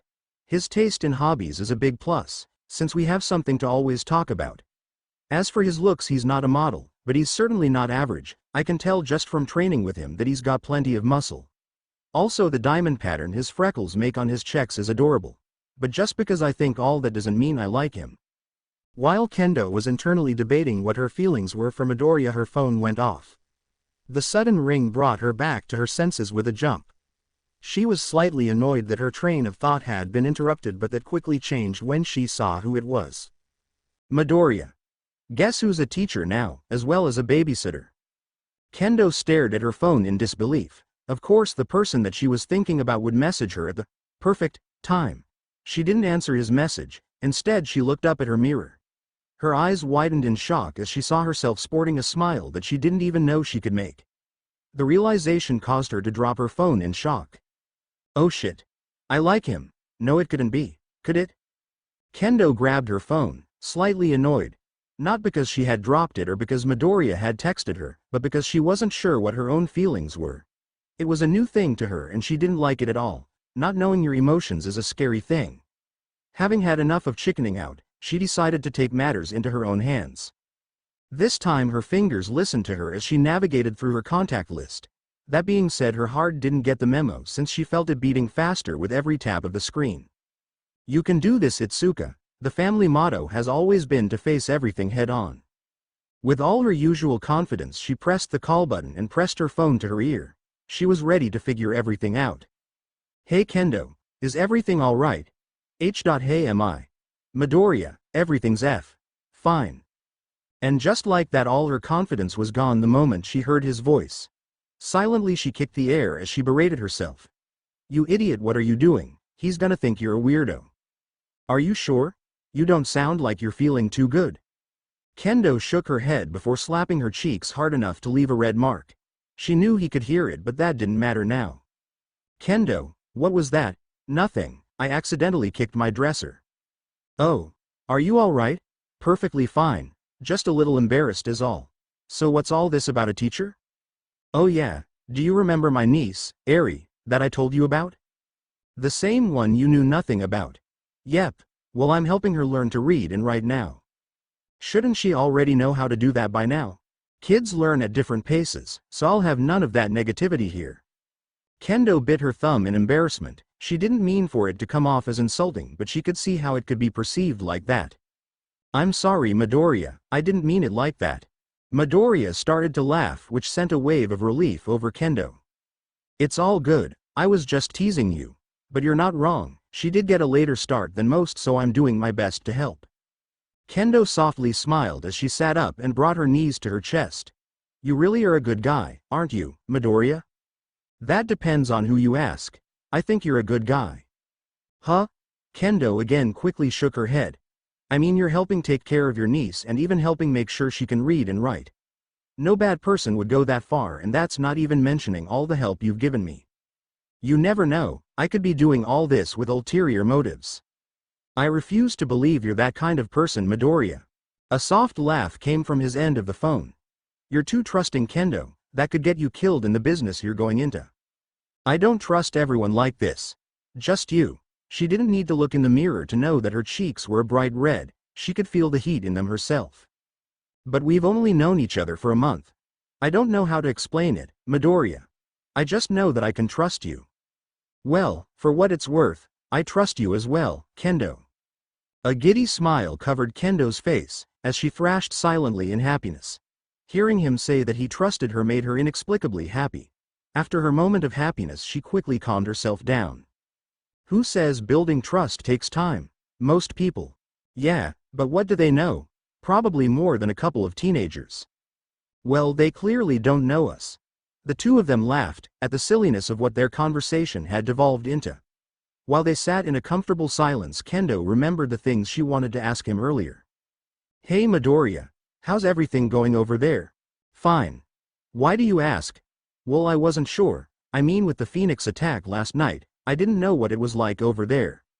Oh, I'm honestly not too worried about it. Seriously, why not? Well, he's only ever targeted criminals or known villains. I don't think I have any reason to be worried. Still, there's no telling how a fight might escalate. You could get caught up in the collateral damage. Plus, he's still a villain. There's no telling when he might hurt someone innocent. Yeah, that's true. I'll be careful, alright? Alright, if something happens again, let me know. Text me letting me know you're okay. I don't want to have to worry if you're alright or not. Alright, I'll let you know that I'm fine. Thanks, Midoriya. It's not a problem, but I have to go. It's time for me to check over Eri's work. Why are you still talking to me then? Go do your job, teacher. Midoriya and Kendo both laughed again at her outburst. Will do, I'll talk to you later. Bye, Midoriya. Kendo silently got up, leaving her phone on her bed. She stood by her window looking at the night sky with a smile. I don't know if I like him, but I think it's safe to say I'm interested. I mean, my heart has never beaten that fast before. I've also never been so happy to hear someone say they trust me. With a deep breath, Kendo closed her curtains, turned the lights off, and climbed into bed. She was ready for bed, and after that call she didn't feel like anything could ruin her good night's sleep. As she was being claimed by the Sandman, a single thought passed through her mind that she knew she wouldn't remember. Was he seriously still having her practice this late? At the same time, Kendo was falling asleep in Chiba. Midoriya was doing something completely different in Osaka. He was standing in front of his mirror in his usual combat clothes, but this time there were no accent colors, it was all black. He grabbed a lighter and a black flame ignited from it. When the flame died out, he put it in his pocket as he made his way to the door. The apartment was empty. Eri had gone back to the hideout hours ago. He didn't even want to lie to Kendo, especially after she had just said that she trusted him, but he had no choice for now. He needed to cause another incident to get the heroes away from the Hasaikai. As he took the elevator down, his eyes became more cold and emotionless with each passing floor. By the time he reached the ground they looked dead, but that couldn't be further from the truth. He was suppressing his emotions to heighten his visual sense. While like this, he was able to notice more of his surrounding areas. He casually walked the streets as if he owned them, trying to find anyone that fit the bill for his criteria. Thankfully, in a city like this, it didn't take too long before a purse snatcher showed up. Usually something like this was below him, unless it was potentially related to his parents' death, but tonight he didn't care. Midoriya saw the man turn down a corner alley. He didn't follow him, but instead, he turned down a different alley while igniting his mask in a black flame. Having spent a considerable amount of time in the city, Midoriya knew exactly where the purse snatcher would be, and just as he turned the next corner, he saw the man running towards him with the stolen purse in hand. When the man noticed Midoriya, he came to a stop with terror etched deep into his face. He looked over his shoulder and back to Midoriya, multiple times. Everyone knew Phoenix wore a mask made of fire. The man slowly started to back away. "Paige. Please don't do it. I'll go give it back and turn myself in." Midoriya didn't even acknowledge his pleas.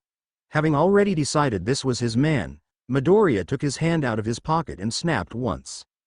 Black flames erupted from the man's ears, causing the night to be filled with visceral screams. Instincts took over as the man tried to beat the fire out. Again, Midoriya snapped. The flames that were coming from the man's ears disappeared momentarily, before bursting from inside his mouth. His screams could no longer be made. The only sound that could be heard were groans and the faint sound of his tongue bubbling away. Midoriya snapped for a final time. Just like with his ears, the flames in his mouth also vanished before coming from his eyes. The flames engulfed his eyes, leaving nothing but empty charred sockets. The man was already dead by the time the flames disappeared. Having completed his task, he turned back to the alley he came from. In the distance, he could hear footsteps approaching his latest victim. He was confident they wouldn't search further, so he dispersed the flames that covered his mask into the air. As he was about to leave the alley, he could hear a familiar voice calling for help. Why is Bubble Girl still working this late?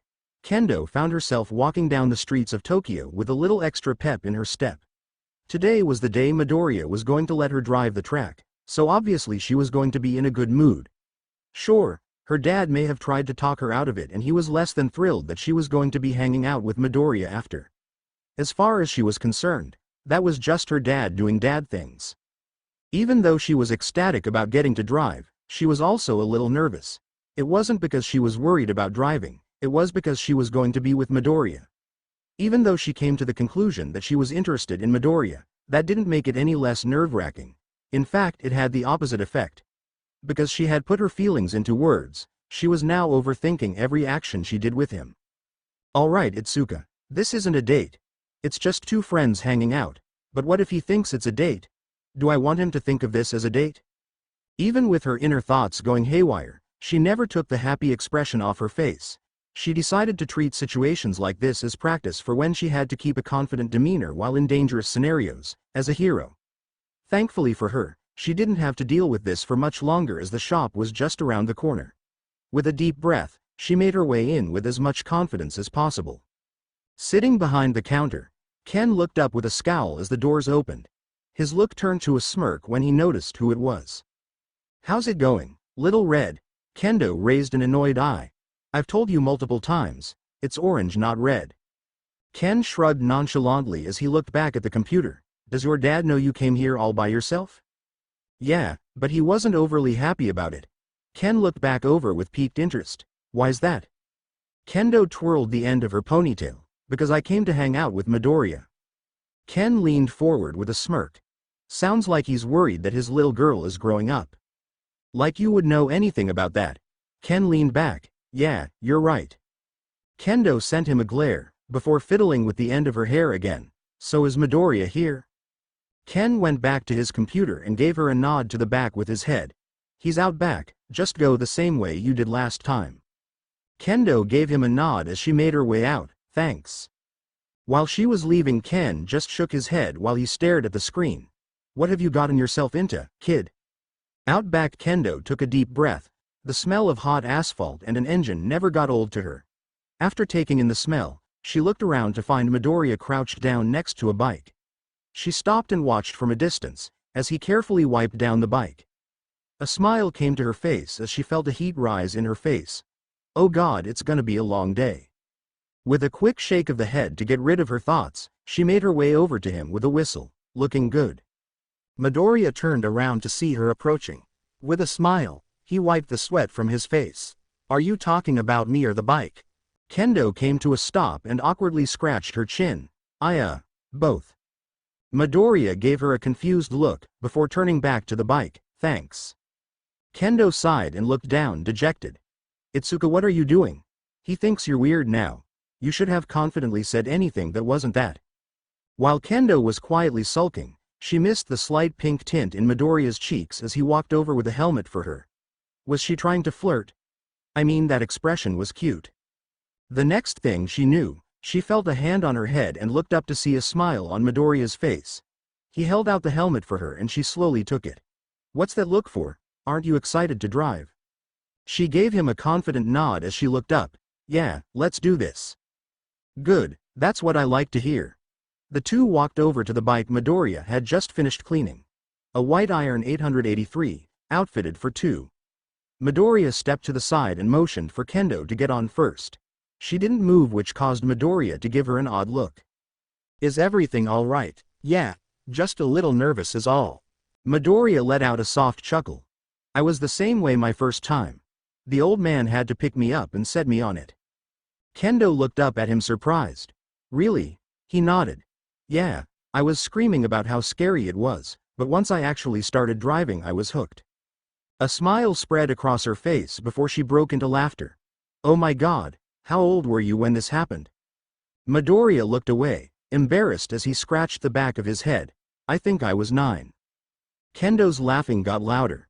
Oh God, I'm sorry, but that's hilarious. I can't imagine you screaming in terror. He gave her a reassuring smile. Well, it did happen, but do you feel better now? Kendo nodded as she took a deep breath. Much better, thanks for that. With her confidence back, Kendo put on her helmet and mounted the bike. She looked over at Midoriya, who gave her the go-ahead to start up the engine. A grin spread across her face as she revved the engine a few times. She couldn't believe this was actually happening. You look pretty comfortable up there. Kendo jumped at the clarity of Midoriya's words. I keep forgetting we can talk through the helmets. At least you remembered now and not while flying down the track. Kendo's eyes widened as she imagined jumping and laying down the bike. Yeah. I don't want to even think about that.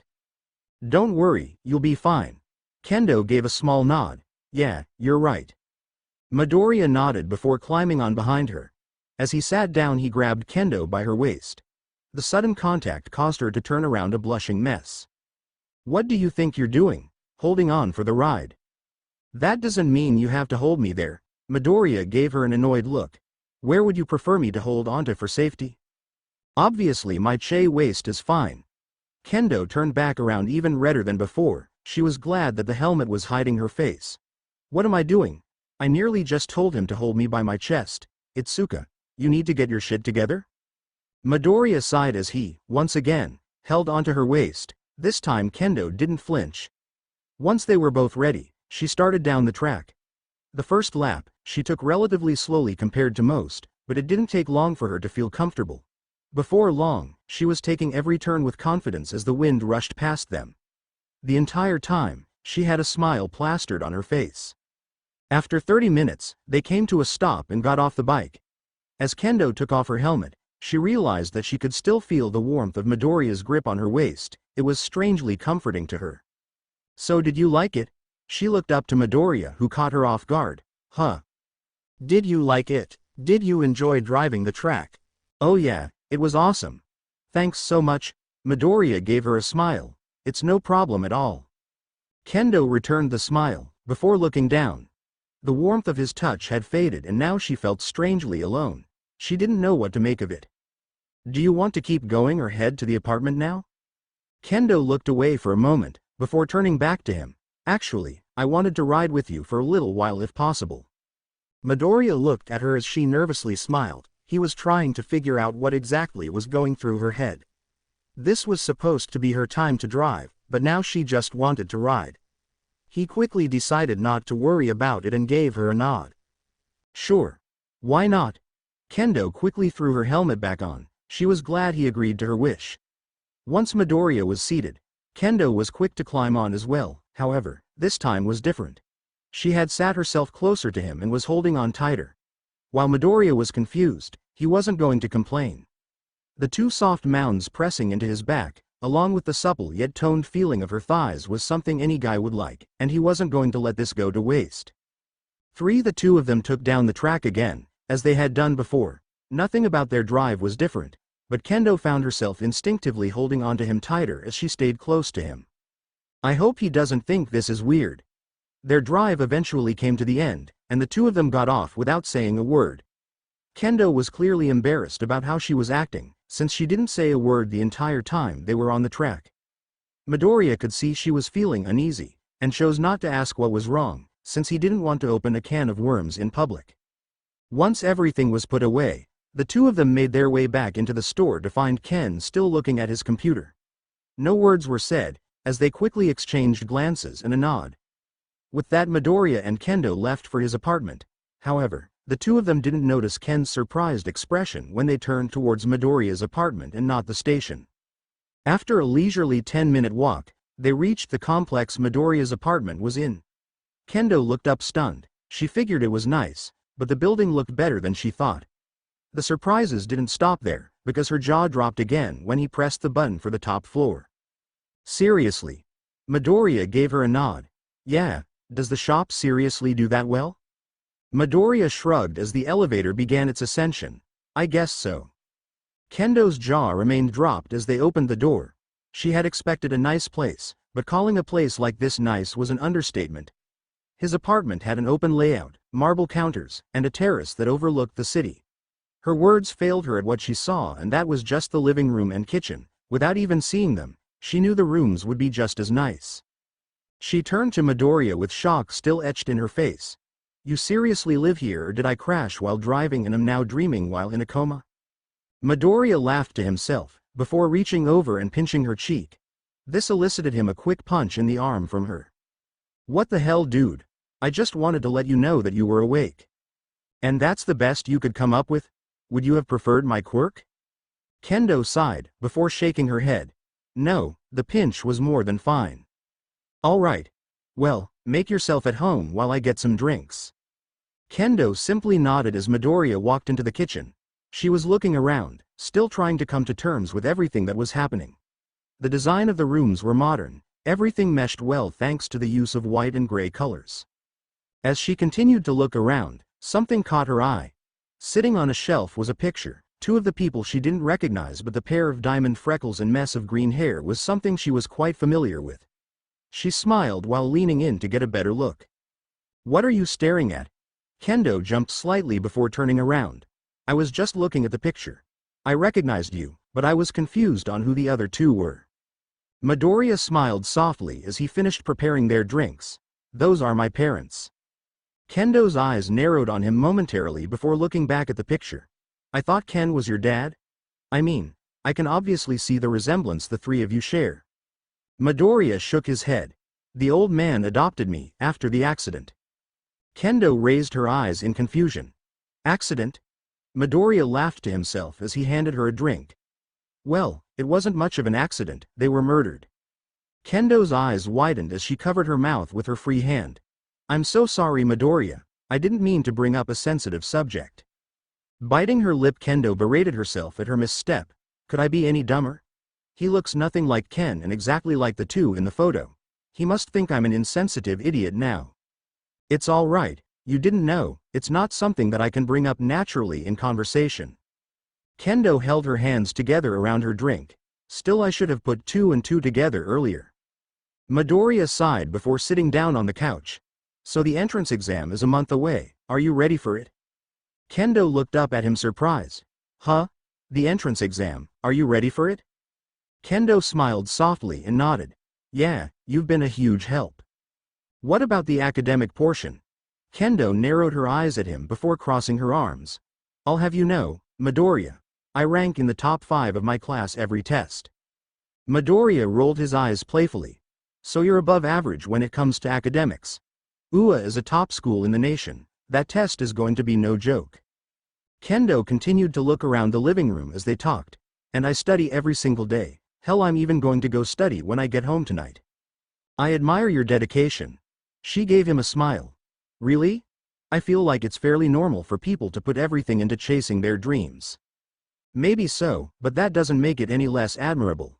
Kendo shrugged as she looked over the shelves in the room. There was nothing in particular that she was looking for. She just felt like looking around.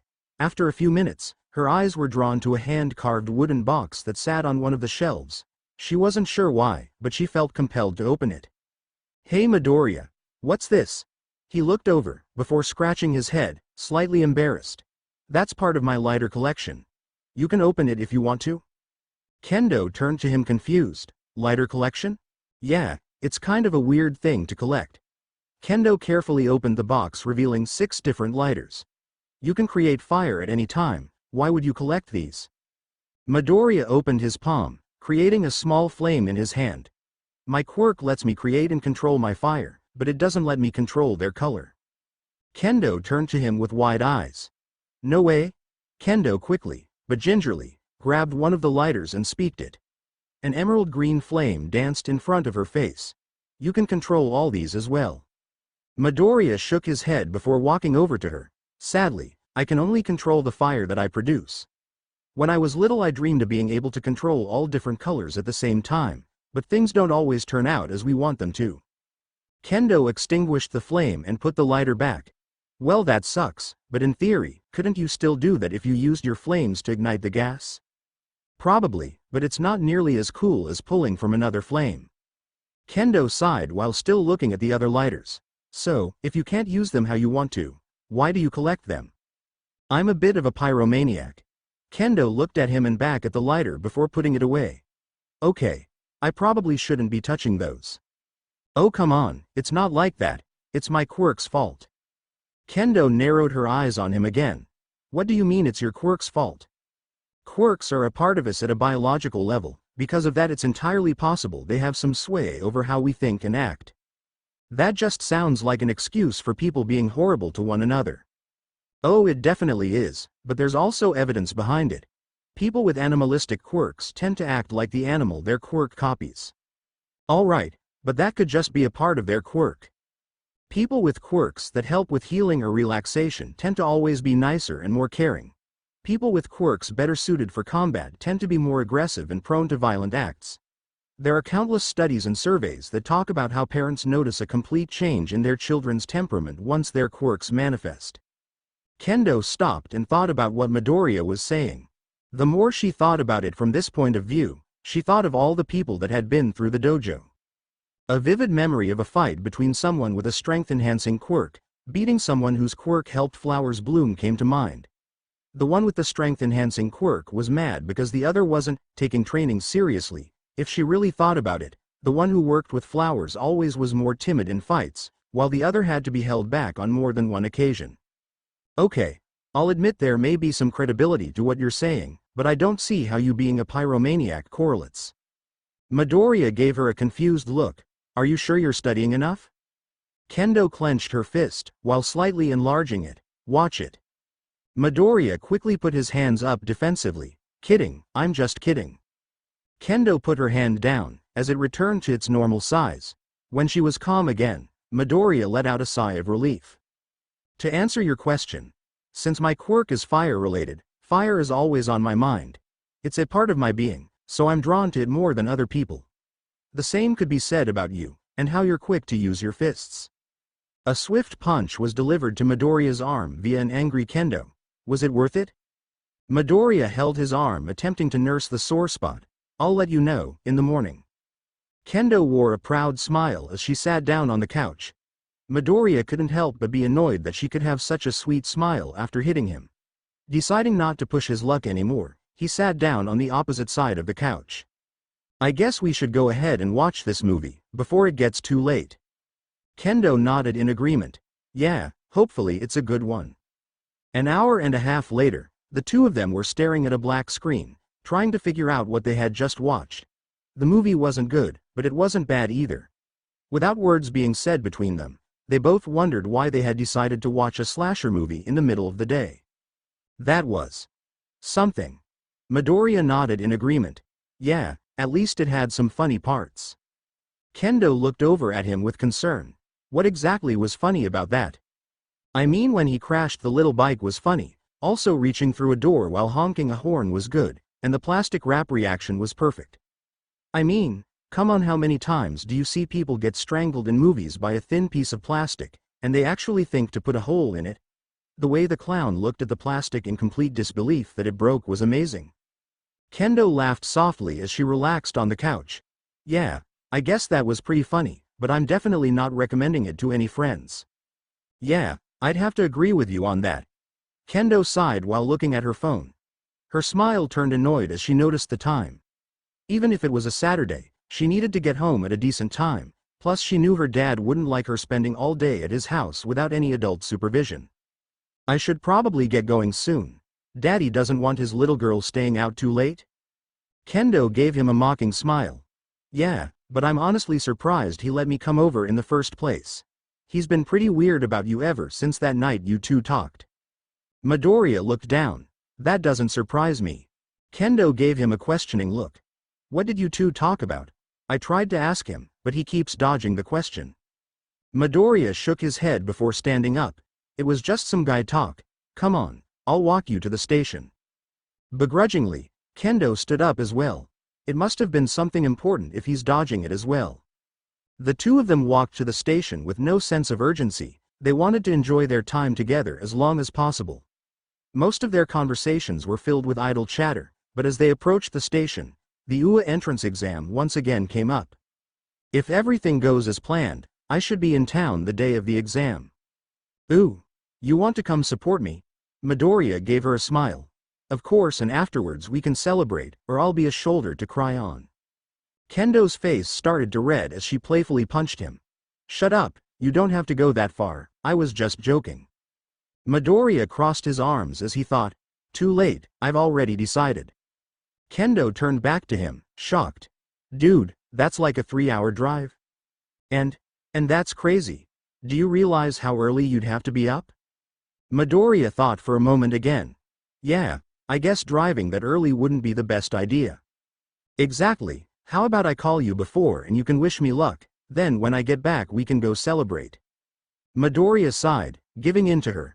Fine, we'll do it your way. Kendo smiled, happy that he agreed with her. Before she could say anything else, a call came over the intercom, announcing that her train would be arriving shortly. She looked at the clock with an annoyed expression, before sighing. You can do it, Itsuka. Just say it. Kendo turned back to Midoriya and took a deep breath. I had a lot of fun today, Midoriya, we should do it again sometime. As soon as the words left her mouth she berated herself. That's not it, I sounded like I was in some cheesy rom-com. Midoriya returned her smile and nodded. Yeah, it's a date. Kendo's face immediately flushed at his words. What? He gave her a teasing wink before turning around to leave. Be safe, Kendo, let me know when you make it home safely. As he walked away, he could only imagine the way she was reacting. Even though he wanted to see her reaction, he didn't want her to see how red his cheeks were as well. Midoriya had quickly grown a soft spot for Kendo in the little time they knew each other, and he wanted to act on it. He just wanted to find the right time. While he calmed himself down, his phone began to ring. His expression turned serious when he saw Kurogiri's name displayed. What's up? I'm sorry to bother you, but we need you to come in tonight. There is someone we need to introduce you to. Alright. I'm currently at the station and I don't have my stuff with me. Can you send me to my place and give me a few minutes to get ready? Of course. Thanks, I'll send you my location now. The line went dead and Midoriya quickly looked for an empty alleyway. Once he was certain that no one was around, he pulled out his phone only to get surprised by another call. With a groan, Midoriya answered it. "What do you want, old man? Hey, batter batter batter, swing bat." As quickly as the call started, it ended. Midoriya didn't want to deal with Ken's teasing about what may or may not have been happening at the apartment. The sounds of smooth jazz filled the room. Kurogiri stood behind the bar, polishing the glasses while Shigaraki, impatiently, tapped on the counter. Midoriya sat in the corner, making an emerald flame dance across his fingers.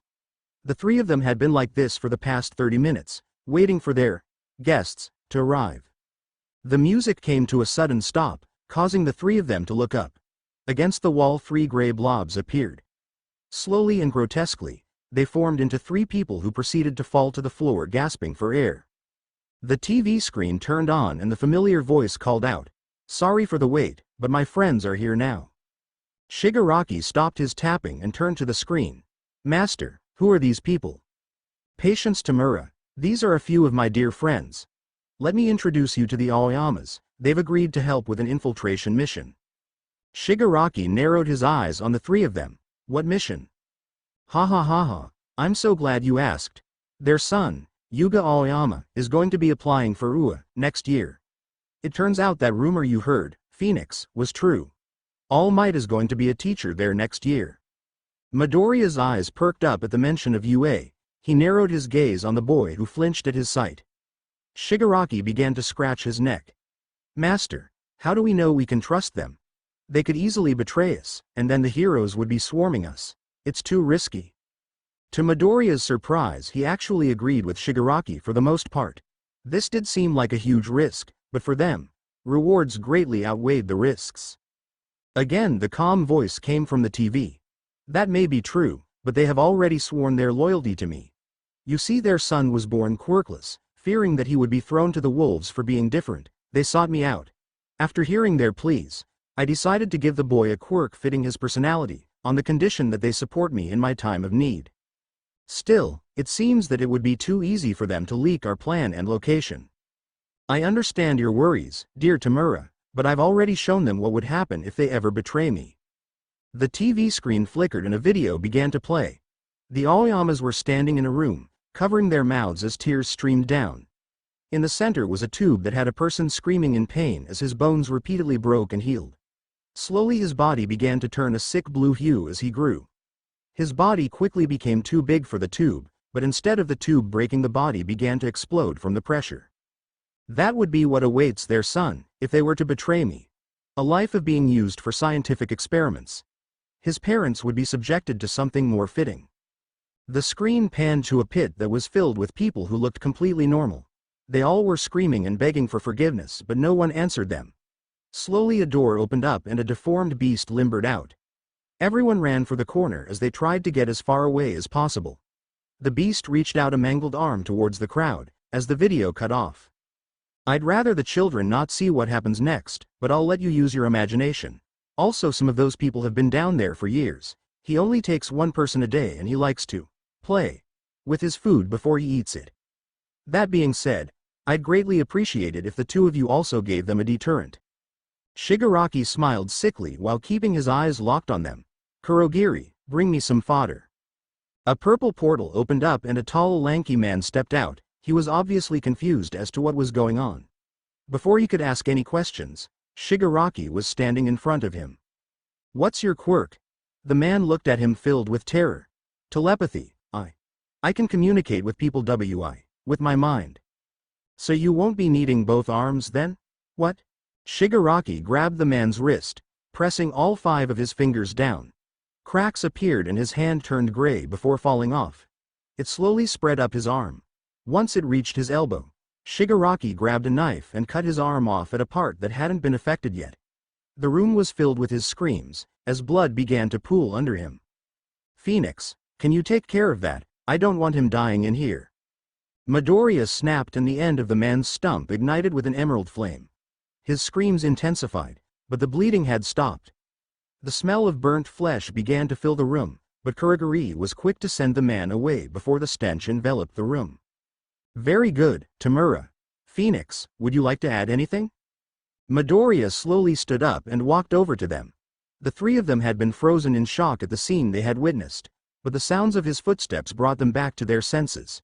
In his hand his flames shaped into a P. I could make a show and maim someone, but I think a constant reminder would be better. He brought the flame next to the boy's face, causing him and his parents to scream, as they held onto him tightly. Seriously, the flame isn't even hot. Midoriya grabbed the boy's hand and hovered over the flame. He looked at Midoriya, amazed that the flame had no heat. What quirk did you give him? It's called naval laser. He can shoot a laser from his belly button. Midoriya nodded. So who wants to go first? The three of them looked at each other before the father stepped up. Good, I'll make this quick then. Midoriya snapped and a flaming pea appeared on the man's stomach. The man groaned in pain, but not nearly to the extent everyone had expected. After a minute, the flame disappeared and all that was left was a brand on his stomach. Who's next? The mother held her son and did her best to give him a reassuring smile before stepping forward. I'm sorry, I really try to avoid hurting women. Again Midoriya snapped and the flames appeared. The woman flinched but didn't make a noise. She quickly looked down to see the flames but felt no pain. I can control the heat of my flames. Just because it's not hot doesn't mean it's not burning. The woman's eyes widened as the feeling of her skin burning away appeared. Her screams filled the room for a minute, before she fell to the ground exhausted. Midoriya turned to the boy and locked onto his eyes. I'll be seeing you again soon, Yuga Aoyama. His eyes went wide as Midoriya snapped. Again his screams filled the room. Midoriya had made these flames hotter than usual, so that he would remember the pain every time he saw him. The pain he felt was so great that he ended up passing out. His parents quickly ran to check on their son. After making sure he was still breathing, they looked up at Midoriya in fear. Splendid Phoenix, I'm sure they will always remember that show. Kurogiri, please send them to the doctor to be treated for those burns. A purple mist enveloped them, and after a few seconds, they were gone and the room was once again quiet. Kurogiri silently went to clean the blood off the floor, while Shigaraki turned his attention to his phone.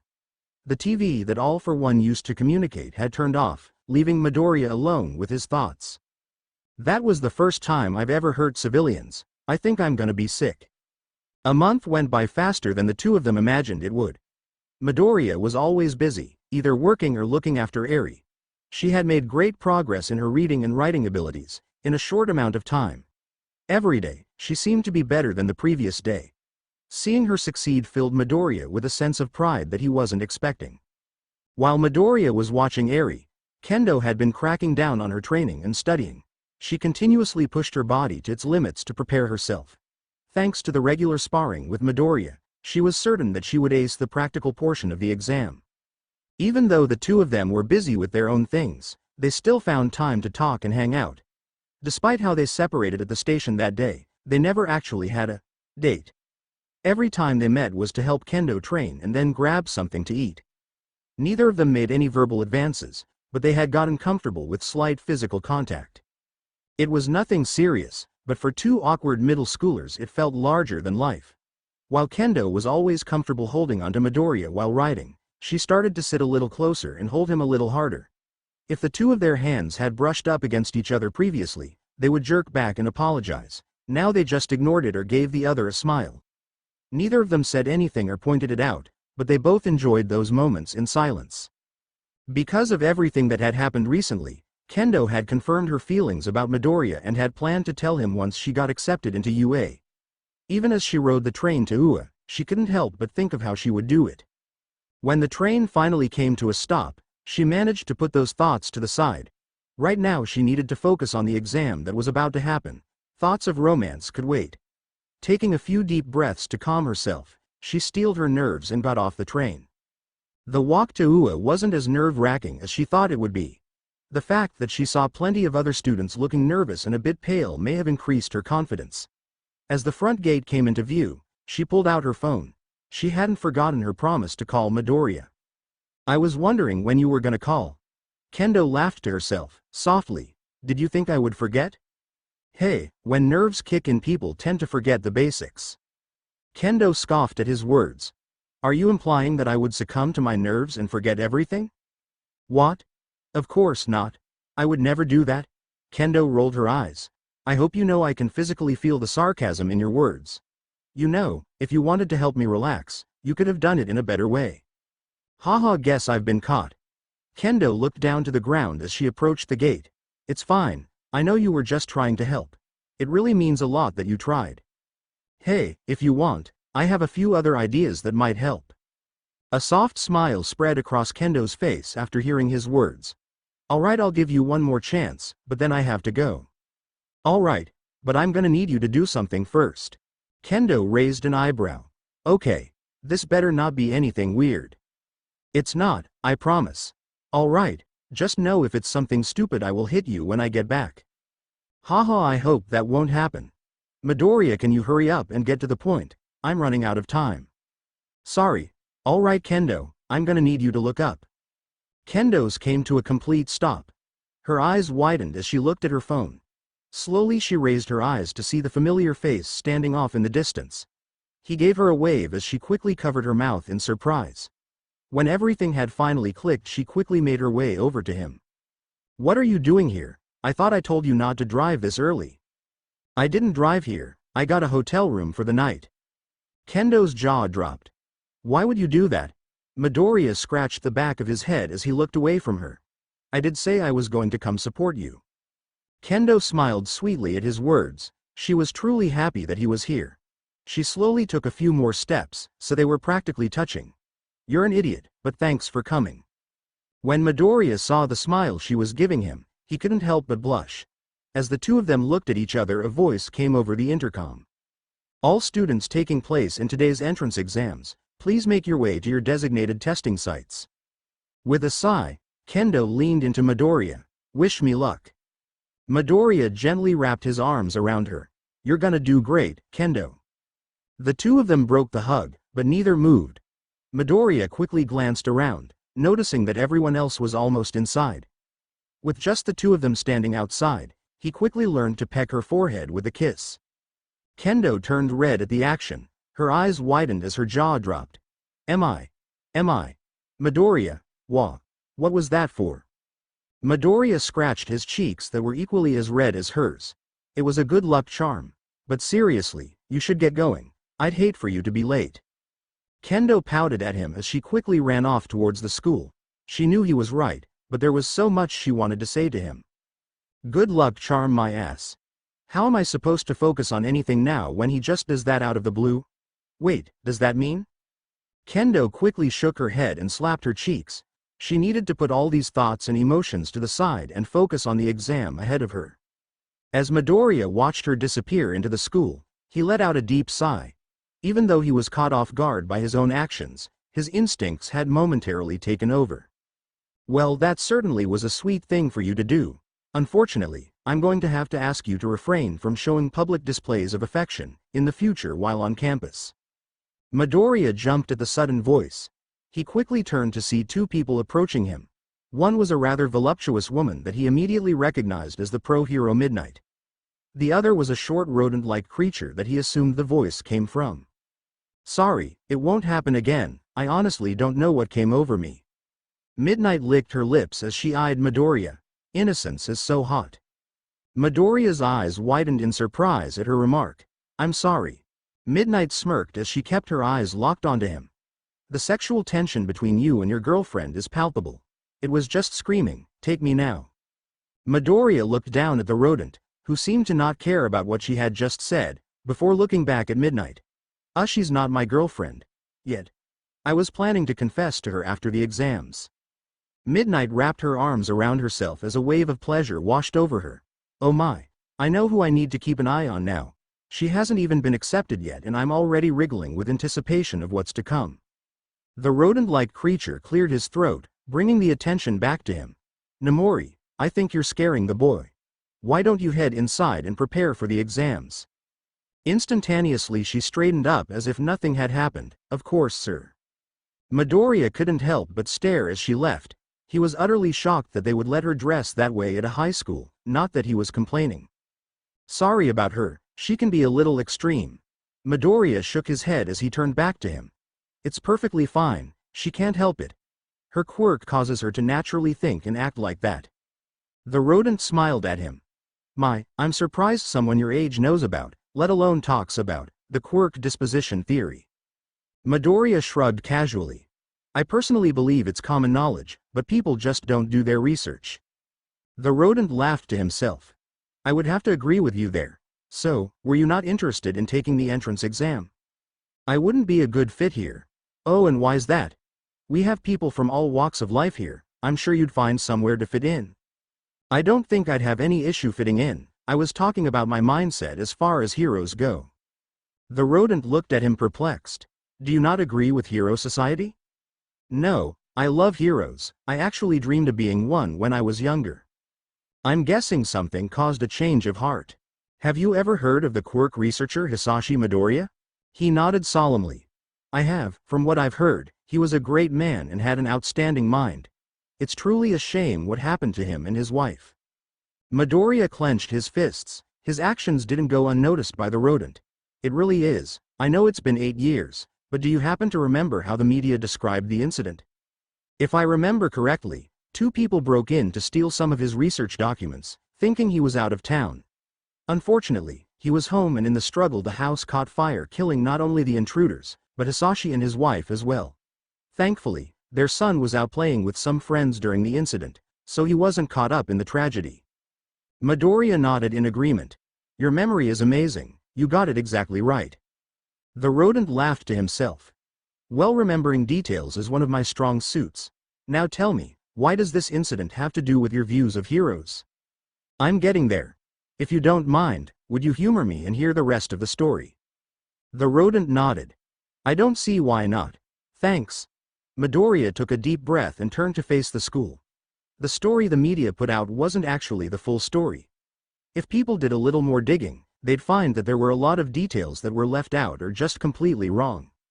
I figured as much, but how did you come to find all this out? Judging by your appearance, you must have only been a child when all this happened. Because, I was there. I watched my parents die, and I saw the 3 responsible for it. The rodent turned to Midoriya, in complete surprise. You don't mean? Midoriya nodded. I'm their son. The rodent turned to face the school as well with a remorseful smile.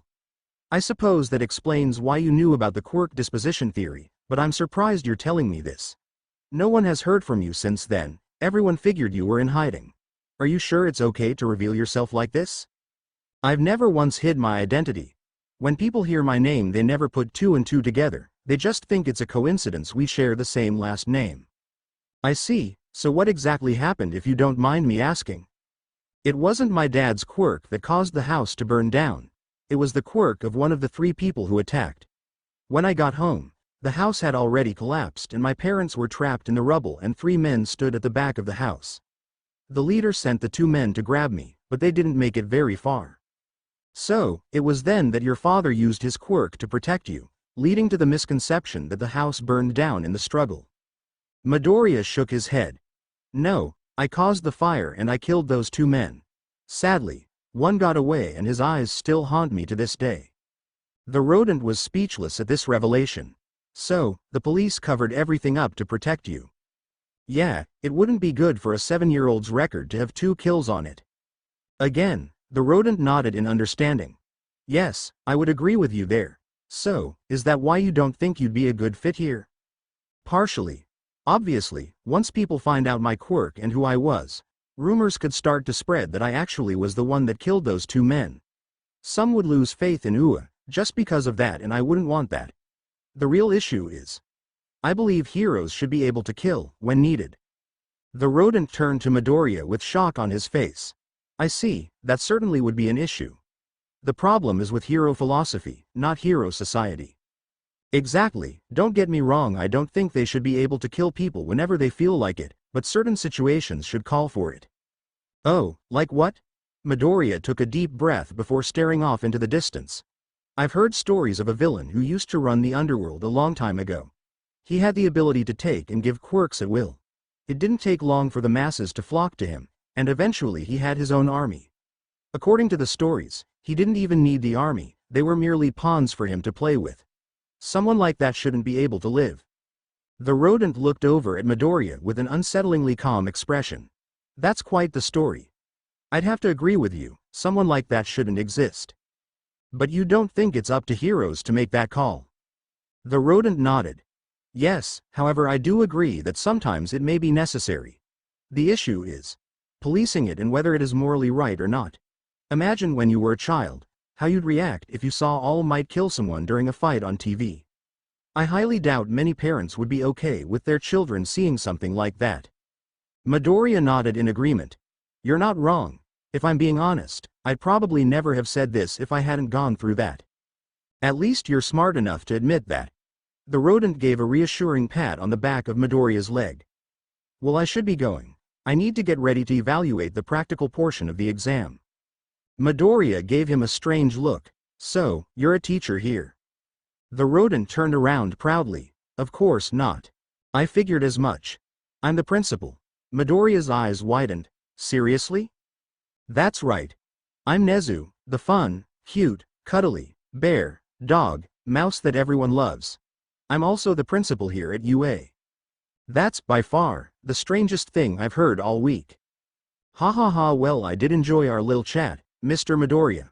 I'm sure we'll see each other again, if your friend passes. Kendo found herself leaning against a building, exhausted.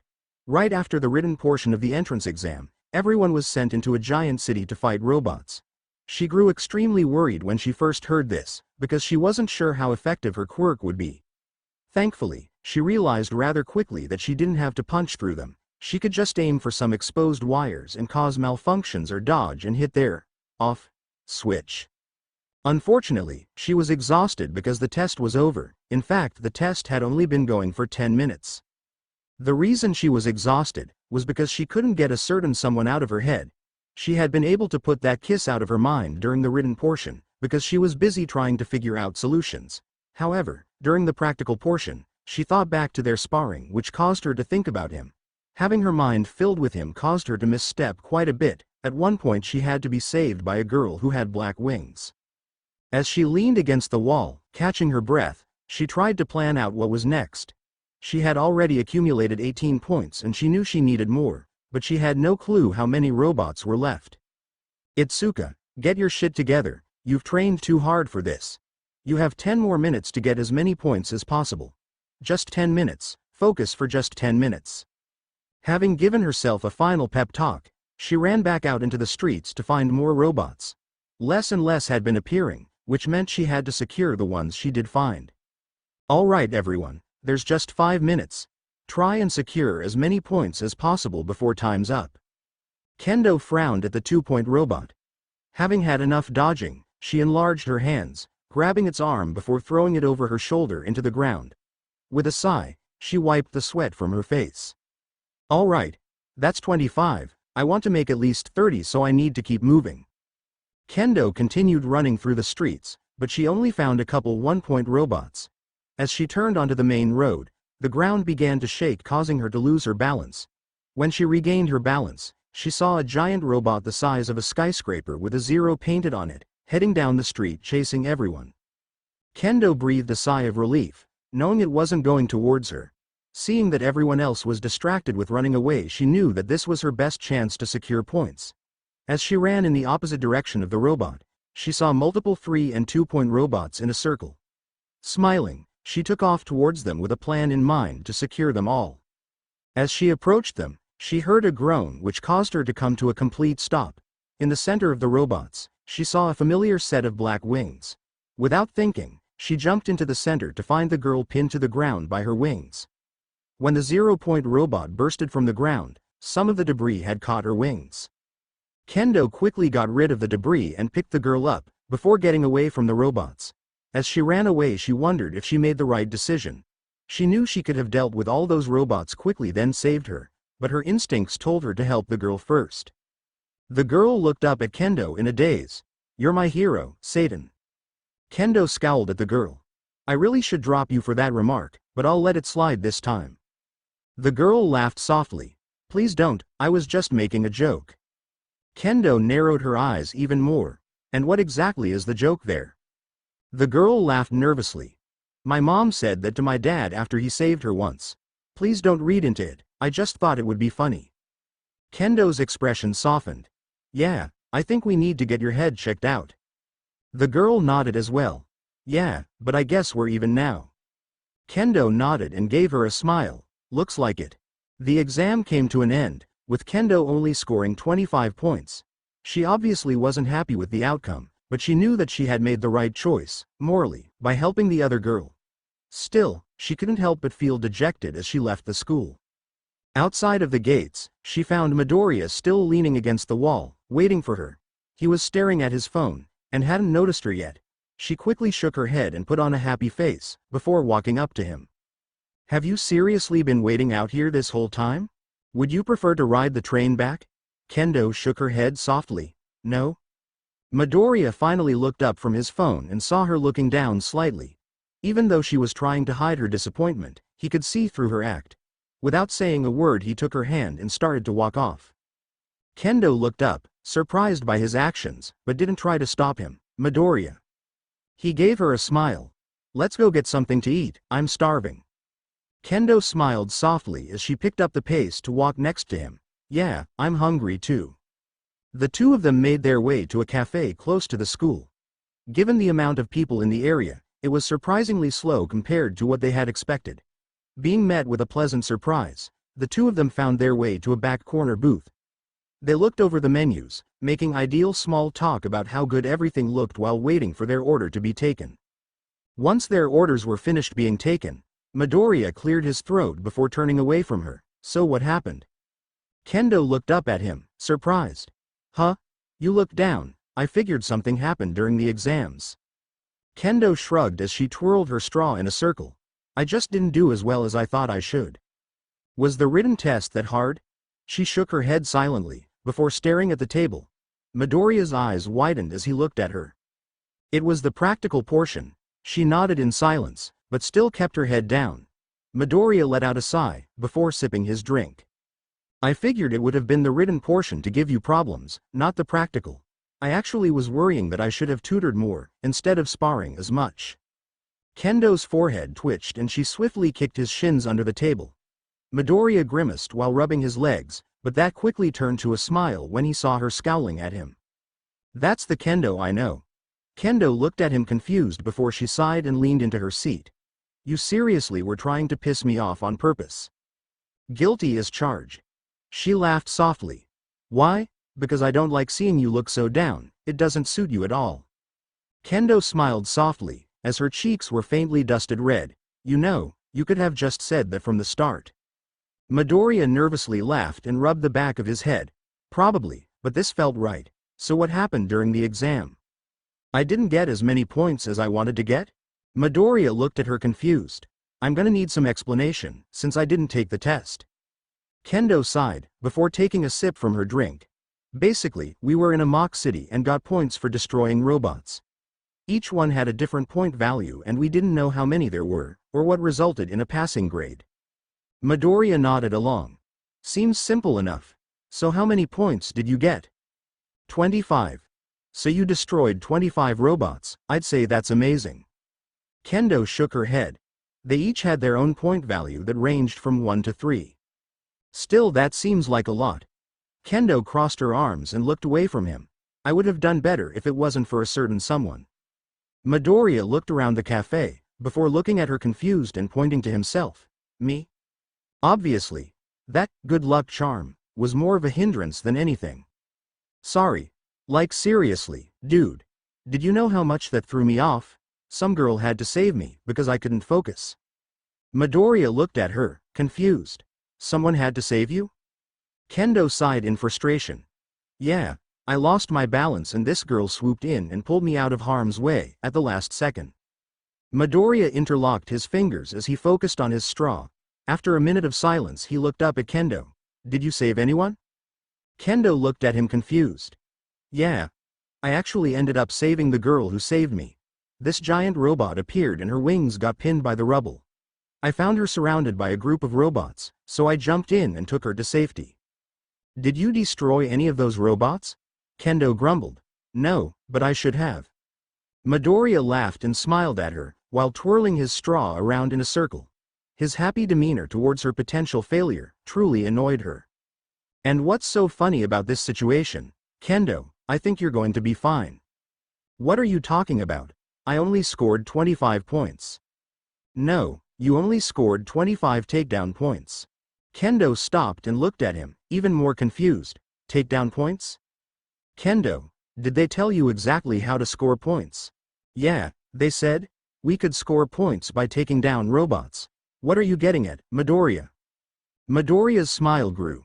Don't you find that choice of words interesting? Not really, I mean the goal was to take down as many robots as possible. But that doesn't mean you can't score points other ways. Take MMA for example. Everyone wants to see a big knockout, but that's not the only way to win.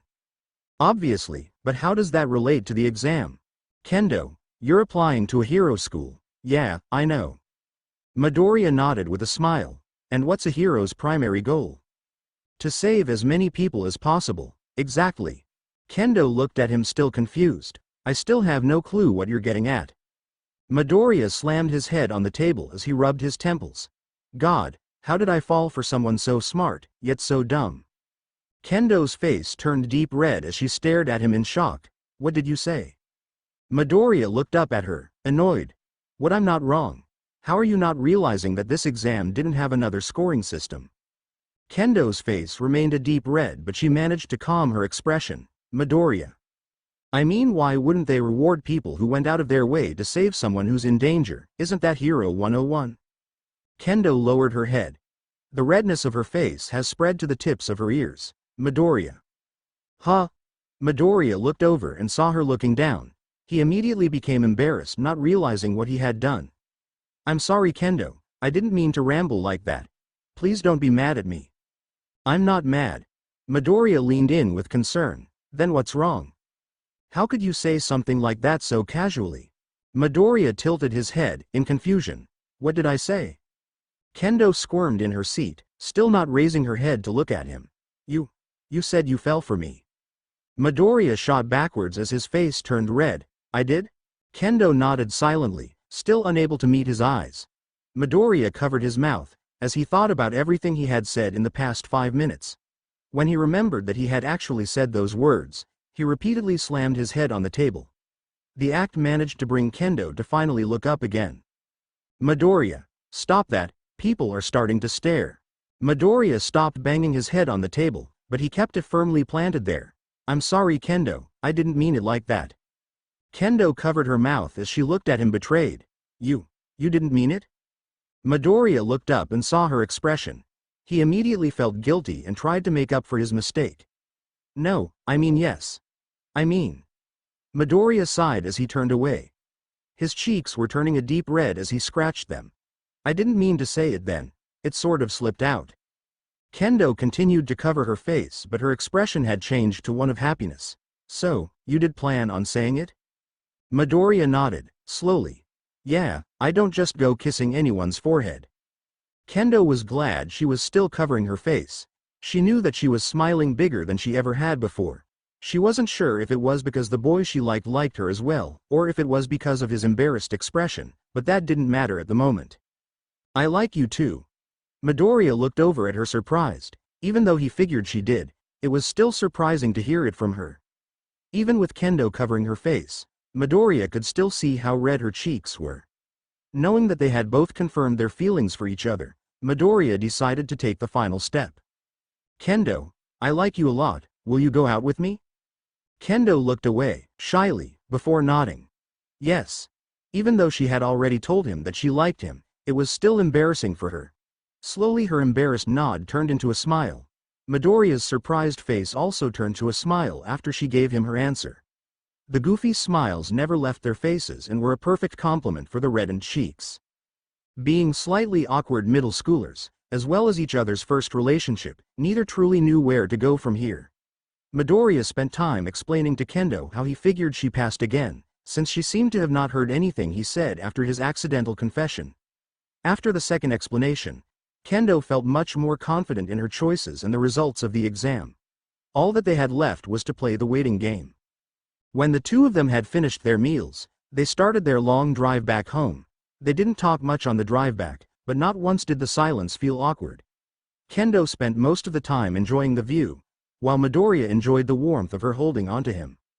Their time together came to an end, as they reached Kendo's house. As much as she wanted to keep this day going, She was exhausted from the stress of the exams. I'll let you know when I get my results. I'm not opening them unless you're here. What if I'm out of town? I'll wait. Isn't there a time limit to let them know you accept and that you'll be attending? If I call, you better find a way to get over here for a day. What if you came to me? No, you'd get to meet Eri. Maybe. The two of them laughed. Before Midoriya looked at his watch, it was starting to get late. I should be going too, Kendo, it will be dark soon. Itsuka, it's Itsuka. Right, I'll remember from now on. Good. Kendo quickly pulled him into a hug and kissed his cheek. Midoriya laughed, as he returned the hug. What was that for? Kendo smirked, as she let go of him. Let's call it a good luck charm. Is that for a safe drive home? That, as well as luck that my dad won't kill you, the next time he sees you. You plan on telling him about us already? No, but he's been watching us the whole time. Midoriya looked around her to see her father in the window, staring at them with a phone pressed to his ear. Midoriya looked back at Kendo, who was laughing silently. I'll need more than luck. Kendo shook her head before turning Midoriya around and teasingly pushing him towards his bike. Get going, Izuku. I'll hold him off as long as I can. Midoriya sighed as he started to walk off. You're not going to try it all, are you? Nope. Midoriya shook his head as he started up his bike and drove off. He had a long drive ahead of him and a lot to think about, most of it being how to not incur more of her father's wrath. As he drove, a ringing came over the speakers in his helmet, followed by a familiar name. What do you want, old man? So, you hit a single to first. The day had finally come. The results of the UA entrance exam had arrived. Kendo was currently in her room pacing. Her nervousness was on full display as she talked on the phone. So, did you pass? I don't know, Amajiki. You don't know? How do you not know? Has your letter not come in yet? No, I just haven't opened it yet. Amajiki? Why haven't you opened it yet? I told Izuku I wouldn't open it until he gets here. Ah, that makes sense, but who's Izuku? Oh, he's my boyfriend. Oh, of course your boy. Wait, since when do you have a boyfriend? Kendo jumped and pulled her phone away from her ear, because of the sudden outburst. She gave an annoyed scowl at her phone. Okay. First thing. Don't scream into the phone. Second. I didn't think I needed to keep you updated on my love life. I'm sorry. Kendo sighed as she looked out her window. It's fine, I shouldn't have snapped at you like that. I'm just stressed right now. Is it the exam results? I mean partially, but it's also Izuku. Right. And who exactly is he? Oh, he's the friend I told you about. I see, so Hado was right. Kendo stopped and stared at her phone in disbelief. I'm sorry, I think I must have misheard you. Did you just say your friend was right about me? I needed advice on how to give you advice, and one thing led to the other. Please don't hurt me. Kendo sighed again as she fell onto her bed. A simple call from Amajiki turned into a stressful situation. You know what, it's fine. The fact that you wanted to give good advice means a lot. Thanks for being a good friend. She could hear a breath of relief come from the other line. Phew. So can I ask why he's stressing you out? Well, it's not as much stress as it is nerves. We started going out 2 weeks ago, but we haven't hung out since then. Sure, we talk every day, but I just don't know how to interact now. Also, my dad hasn't fully accepted it yet. He likes Izuku, but it feels like he's hiding something. I wouldn't worry too much about it. It's probably your dad just being worried about you. As for how to act around him, just be yourself. He was your friend beforehand and he's still your friend now. The only thing that changed is 3 letters. Just try not to overcomplicate things. Outside of her window, Kendo could hear the familiar sound of a motorcycle pulling up. She quickly sat up and looked out the window to see Midoriya parking on the side of the street. She clenched her shirt over her heart as its pace quickened. Hey Amajiki, I have to go, he just got here. I'll text you later once I find out, okay? Alright. Sound? Kendo hung up and quickly made her way downstairs. There was no way she was going to let her dad talk to him first. Even though she loved her dad, she didn't want him to try and intimidate Midoriya. Not because she thought it would work, but because she didn't want him embarrassing her. Kendo jumped down the last couple steps and ran through the living room to the front door. Her mom was happily humming while carboning a tray of tea, while her dad was sitting on the couch trying out different intimidating faces. Why is he doing that?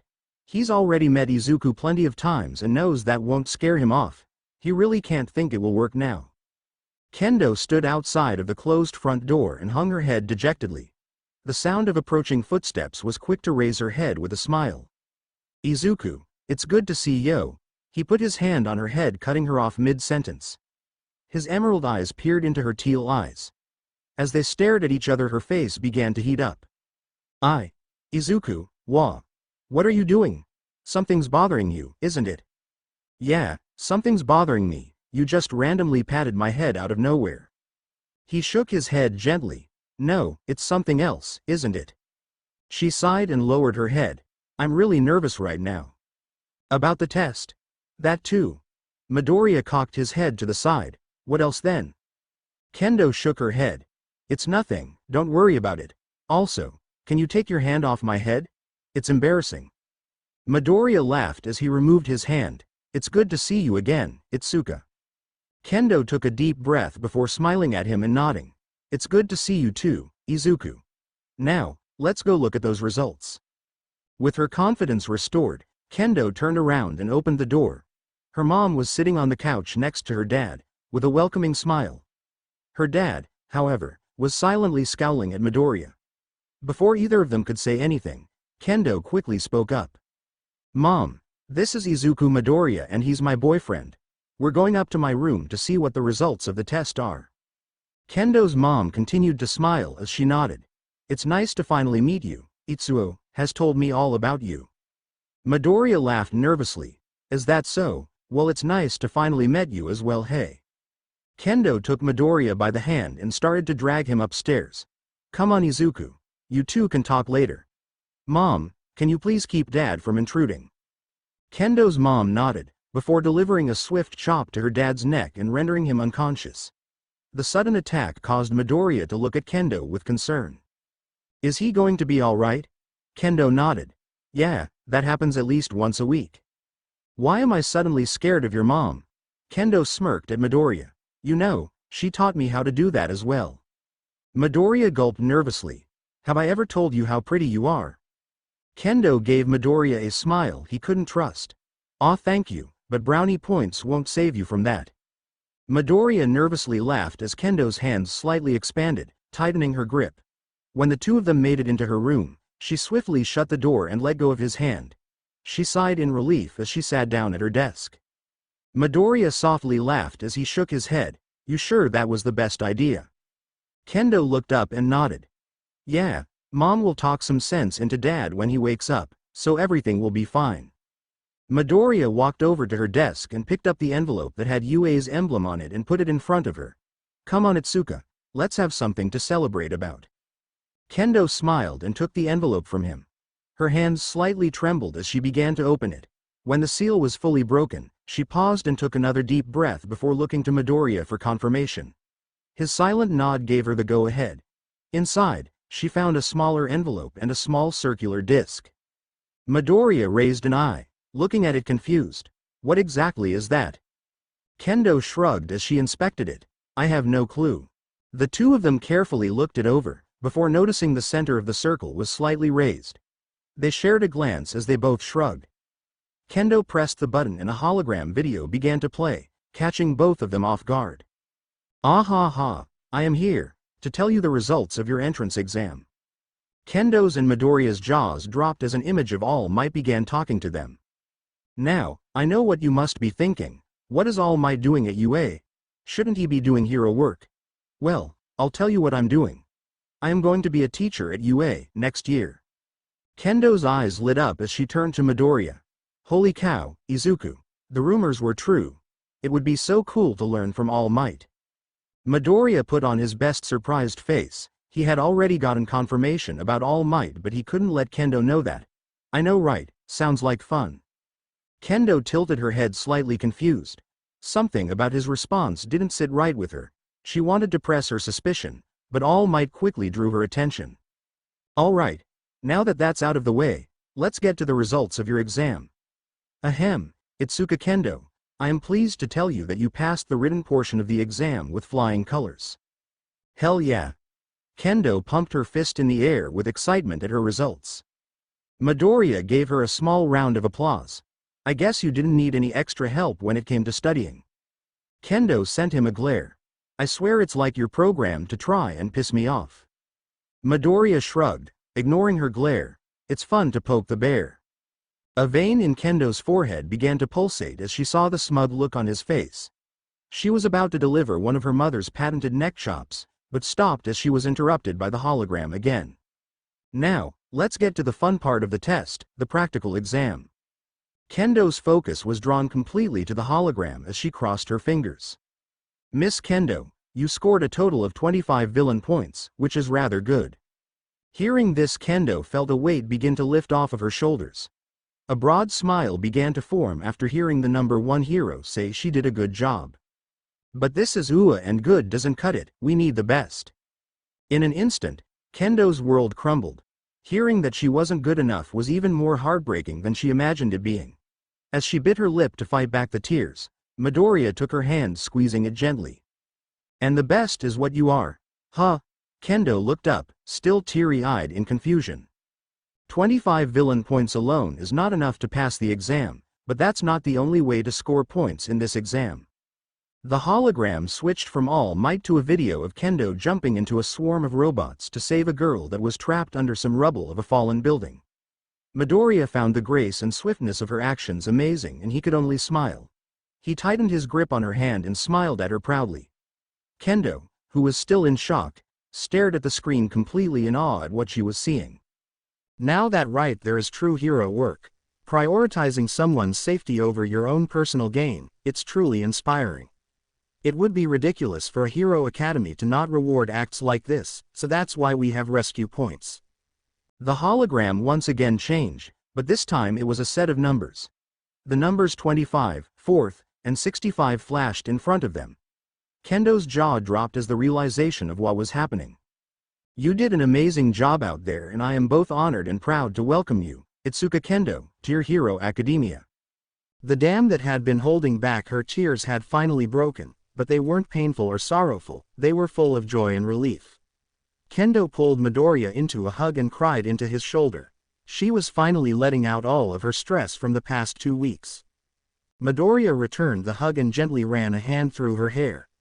As his hand got lost in an ocean of orange, her soft sniffles came to an end and he found himself staring into 2 pools of teal. The bright smile of joy that accompanied them was almost too much for him to handle.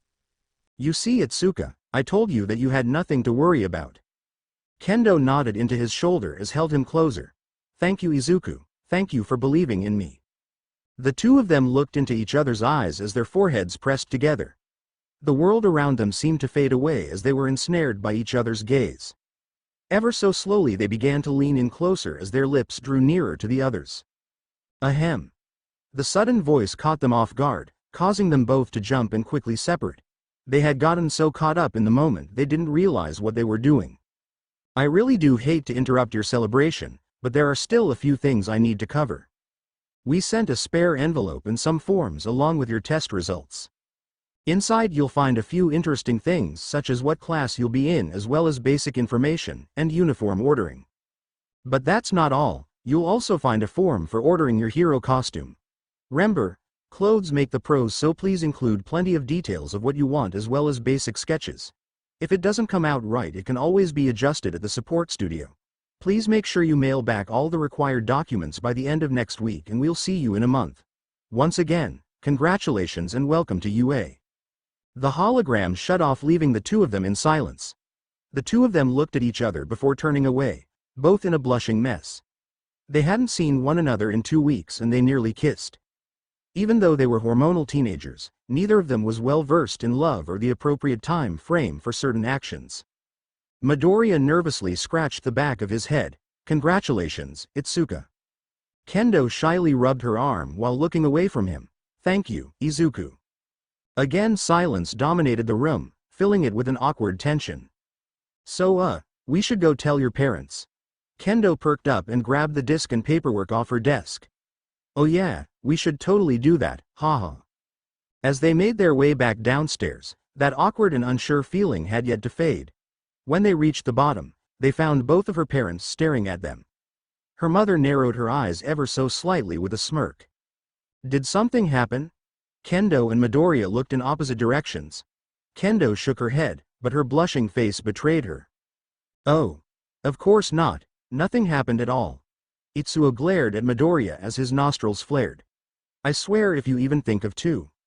Kendo's mom sent a glare at her husband as she raised her hand, ready to deliver another chop. The threat alone changed her father's tune. So did you pass, sweetie? Kendo looked to the ground and took a deep breath. Her parents' faces filled with disappointment for her. As they approached to console her, she looked up with a proud smile. Hell yeah, I did. Her parents immediately brought their daughter in to hug as they celebrated her passing. After rewatching the news with her parents, everyone sat down to eat. The conversation was completely steered away from Midoriya and was completely focused on Kendo and what happened during the exams. Everyone was enjoying themselves, especially Midoriya, who hadn't had a family meal like this since before his parents died. By the time they had finished the meal, the sun was starting to set. As much as he wanted to stay, Midoriya knew he needed to start heading back home. Kendo's mom wasn't too happy, since she had yet to be able to learn more about him, but she understood that it was starting to get late. Itsuka didn't say much as he was walked out by Kendo. Once outside, Kendo let out a sigh of relief. The night had been a whirlwind of emotions for her, but now she could finally relax. When they made it halfway down the driveway, Kendo stopped. Midoriya looked back at her confused. Is everything alright? Yeah, I'm just exhausted. Between the fake out by All Might and worrying about how my parents would react to you, I feel completely drained. Midoriya laughed softly. Well, I guess you'll sleep well tonight. She nodded in agreement. Yeah, but I won't go to bed until I know you get back safe. I'll text you the minute I get home. Kendo smiled at him, quite satisfied before gasping. Crap, I forgot to call Amajiki back. He's probably sulking because I forgot about him. Midoriya laughed and spun her around so she was facing her house. Go call him, I promise not to get too jealous. Kendo fought back to face him again with a pout. You know it's not like that. Midoriya smiled. I know, I just wanted to see your pouting face. Kendo crossed her arms and grumbled to herself. Dumbass. Midoriya's smile softened as he placed a hand on her head. The feeling of his hand caused Kendo to relax. Thanks for tonight, Itsuka, it was a lot of fun. She shook her head. Don't worry about it, we'll have plenty of chances to do this again. He laughed softly. I'll wait with bated breath. Kendo looked down to the ground as she started to draw circles in the ground with her toes. Hey, are you free tomorrow? Midoriya stopped to think. Even though it was his week off from Yakuza work, he knew Kai was close to the first test run on his new project. Not only that, but the league could call at a moment's notice as well. He knew that he couldn't let Kendo get involved in these things, her future was too important. As much as he wanted to say no, when he looked into her teal eyes, he knew he couldn't deny her. Yeah, I'm free. Kendo's eyes sparkled at the answer. If that's the case, could I come over tomorrow? I could use some help with my costume design. Midoriya sighed. Sure, does the afternoon work for you? I have something to take care of in the morning. Kendo nodded excitedly. Yeah, that's perfect. I'll see you tomorrow, Izuku. Kendo threw her arms around Midoriya, bringing him into a tight hug before she quickly made her way back inside. Once she was back inside, Midoriya couldn't help but laugh to himself. It never ceased to amaze him how she could be so mature one second and childish the next, but he'd be lying if he said he didn't like that about her. As Midoriya started on his way towards his bike, the door opened up again. This time it was Itsuka, who was approaching him. Midoriya instinctively went on guard, he had expected something like this to happen. What happened to being just friends? We were when I said it back then, but some things change. Itsuka crossed his arms and nodded. I can see that. I hope you remember what else I told you. Midoriya nodded. I do, and I should be out real soon, I just need a little more time. Itsuka shook his head. Midoriya, I gotta be honest, I don't want you dating my daughter. It has nothing to do with you personally. Hell, I watched you grow up in the shop, but you're a huge risk for my daughter. Ken was lucky to get out, but we both know he's under constant surveillance. I don't want that for my daughter. Midoriya nodded. I understand. Itsuka sighed before running his hand through his hair. As much as I want to, I know I can't control Itsuka. If I tell her not to see you, She'll hate me and then find a way to see you. You could always tell her the truth about me. You want me to break my baby girl's heart? Itsuka is my world. I want to keep her safe, but I don't want to see her in pain that I cause. Midoriya looked Itsuo in the eyes. So what do you want? I want my daughter to be safe. Midoriya stopped to think. He completely understood why Kendo's father was against him dating her. Midoriya even agreed with him. It didn't make sense for a known villain to be in a relationship with a hero in training. If the roles had been reversed, Midoriya would be the one telling Itsuo all this, but that was the issue. The roles weren't reversed and Midoriya liked Kendo, but he also knew what he needed to do. We just started dating, so nothing is too serious yet. Itsuo pinched the bridge of his nose. The seriousness of the relationship isn't the issue, it's the relationship itself that's the issue. Mr. Kendo, I like your daughter a lot, like a lot. You're quite the poet. Midoriya took a deep breath. If things start to get serious, I'll tell her about me and I'll let her decide if she wants to keep a relationship with me. Does that sound fair to you? Itsuo shook his head. I don't like it at all, but I feel like that's the best thing I can hope for. All right. Well, I should get going now. Itsuo nodded. Yeah, drive safe. Itsuo walked inside to find his wife sitting on the couch with a cup of tea in hand. She gave him a concerned look as he sighed. Is everything all right, dear? He shook his head as he sat next to her. Why did it have to be him of all people? Midoriya seems like a fine boy to me. Itsuo shook his head. He's in a bad crowd. I don't want Itsuka involved with it. She began to laugh at his remark. Didn't my dad say the same thing about you? This is completely different. The people he knows makes me seem like a Samaritan. Oh, it can be that bad. You must be exaggerating. Itsuo sighed again. I wish I was. I really wish I was. Hey Kurogiri, I'm gonna be busy today, so I don't know if I'll be available till later. Midoriya was currently walking around his apartment making sure everything was in place. He had received a text from Kendo earlier saying she was on her way, so she could be arriving at any moment. Alright Phoenix, that shouldn't be a problem. We weren't planning to meet until late tonight. Thanks, Kurogiri. After hanging up, Midoriya went to his shelf and grabbed a lighter out of the box. The flame that sparked was a deep purple. He slowly ran his fingers through the flames as he sat down. Thoughts of his conversation with Itsuo ran through his head. Truth be told, he had been thinking about that ever since the conversation ended.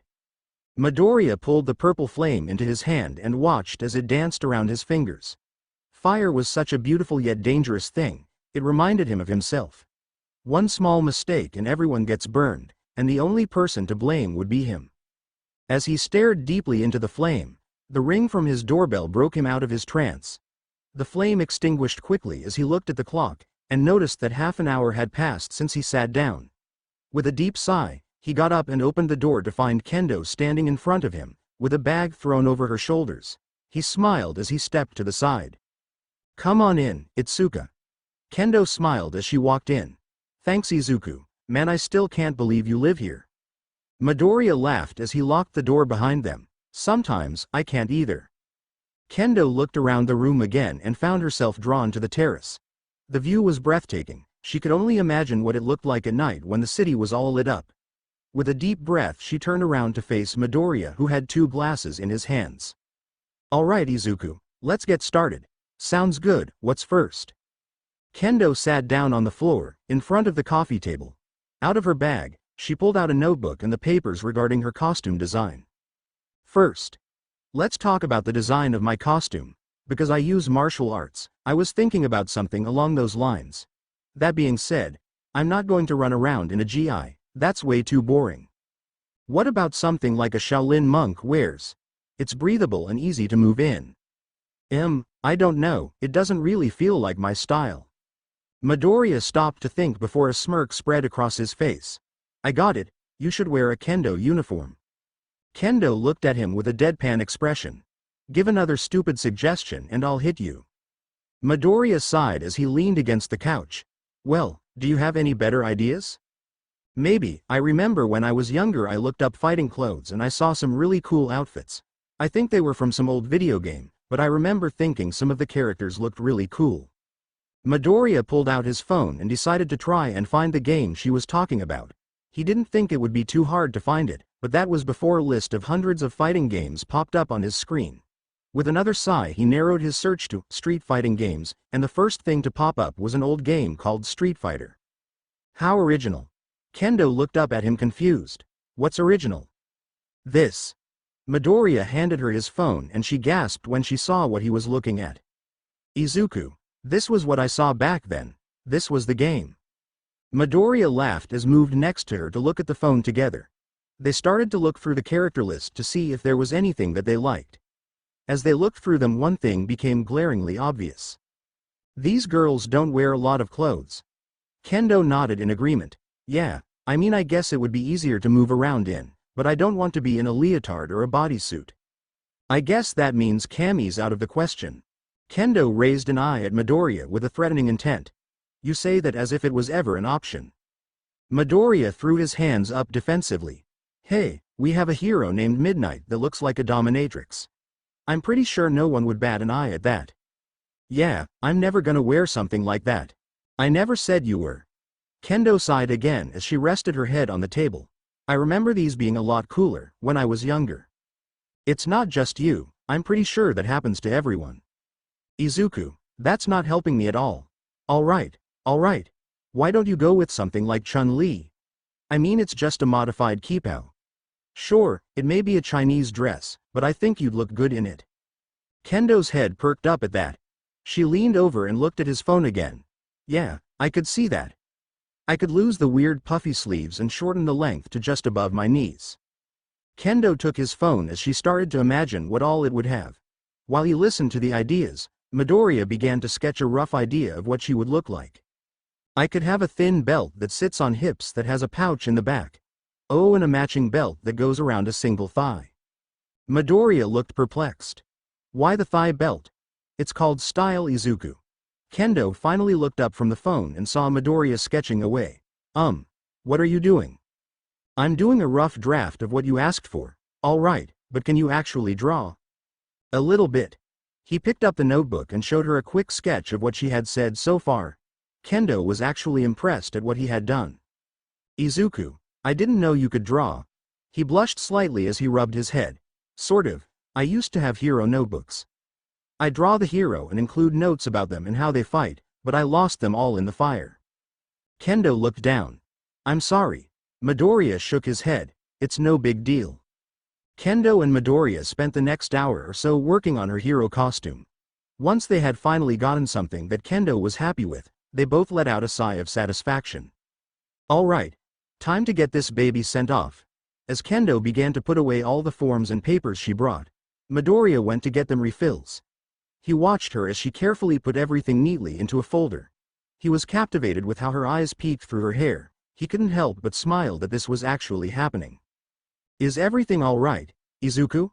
Midoriya shook his head, coming back to his senses. Huh? Kendo stood up and started to make her way over to him. I asked if everything was alright. You looked like you were spacing out. Midoriya nervously laughed. Yeah, everything's. In his pocket, Midoriya felt the lighter he was using earlier. He thought of the purple flames, which reminded him of the conversation he had with her father last night. Hey Itsuka, can I ask you a question? Kendo leaned on the counter and tilted her head slightly confused. I don't see why not. Midoriya gripped the lighter in his pocket as he took a deep breath. Her father's words were echoing in his head.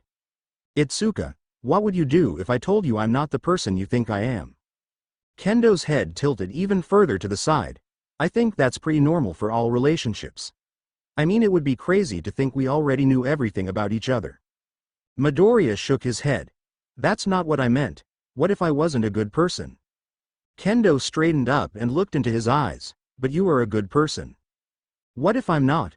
What if this is all just a facade? Kendo walked around the counter and hugged Midoriya from behind, her forehead resting on the back of his neck. Then I just have to help turn you into the good person I know you are. I mean, that is part of a hero's job, isn't it? Midoriya let go of the lighter in his pocket and placed that hand on hers. He smiled softly as he closed his eyes. I'll be counting on you for that, Itsuka. The day had finally come. The first day of classes for the new year was here. While some kids might dread the start of a new year, that wasn't the case for Kendo. She was all smiles as she walked the streets with her childhood friend, Amajiki. Even with the age gap between the two, they still got along like siblings would. That being said, their personalities looked like polar opposite. At the moment Kendo was upbeat and full of energy while Amajiki looked as if he wished he'd never left his room. I don't get it. How can you be this excited in the morning? Kendo looked behind her with a sigh. How can I not be? It's my first day at UA, anyone would be excited. Still, I just don't get it. Well, that sounds like a you issue and not a me issue. Amajiki rested his head against a wall as he looked down. That was just mean. Kendo sighed again. I'm sorry, Amajiki. I'm actually really nervous right now and you know I tend to lash out. Stupid Quirk influence. Amajiki looked at her from the side with confusion. Quirk influence? Oh, it's something Izuku told me about. There's this theory out there that says that quirks can influence the way people act and think. It's possible that because my quirk involves my fists, that I'm prone to violent outbursts quicker. Amajiki sighed. If that's true, then what part of my quirk makes me this nervous? Kendo shrugged before starting to walk again. Maybe it's the fact that you have to rely on other things to use it. It makes you have no confidence in yourself. Now let's move it, Amajiki. I don't want to be late on my first day. Words can hurt, you know. Kendo pulled out her phone, only halfway listening to what Amajiki had said. Yeah. Just as Amajiki had said, the two of them weren't running late for school. In fact, they were actually half an hour early. While that was way earlier than usual for Amajiki, he didn't mind, since he had nothing better to do. Kendo, on the other hand, was more than happy to be early. She still needed to find her class and hopefully get to know some of her new classmates. At least that's what she had hoped for. Unfortunately, she found herself sitting in the classroom all alone. Having nothing better to do, she decided to try and talk to Midoriya. Itsuka. Well, today has started out great. Izuku. What happened? Itsuka. Well, I got to school early hoping to get to know my classmates, but now I'm just sitting in an empty room. Izuku. Wow. How early did you get there? Itsuka. Like 30 minutes. It's not that early for the first day. Izuku. That's pretty early. Itsuka. Alright, yeah, it's early, but I was excited. Is it so wrong to look forward to school? Izuku. Depends on who you ask. I know Eri has been excited about her lessons. Itsuka.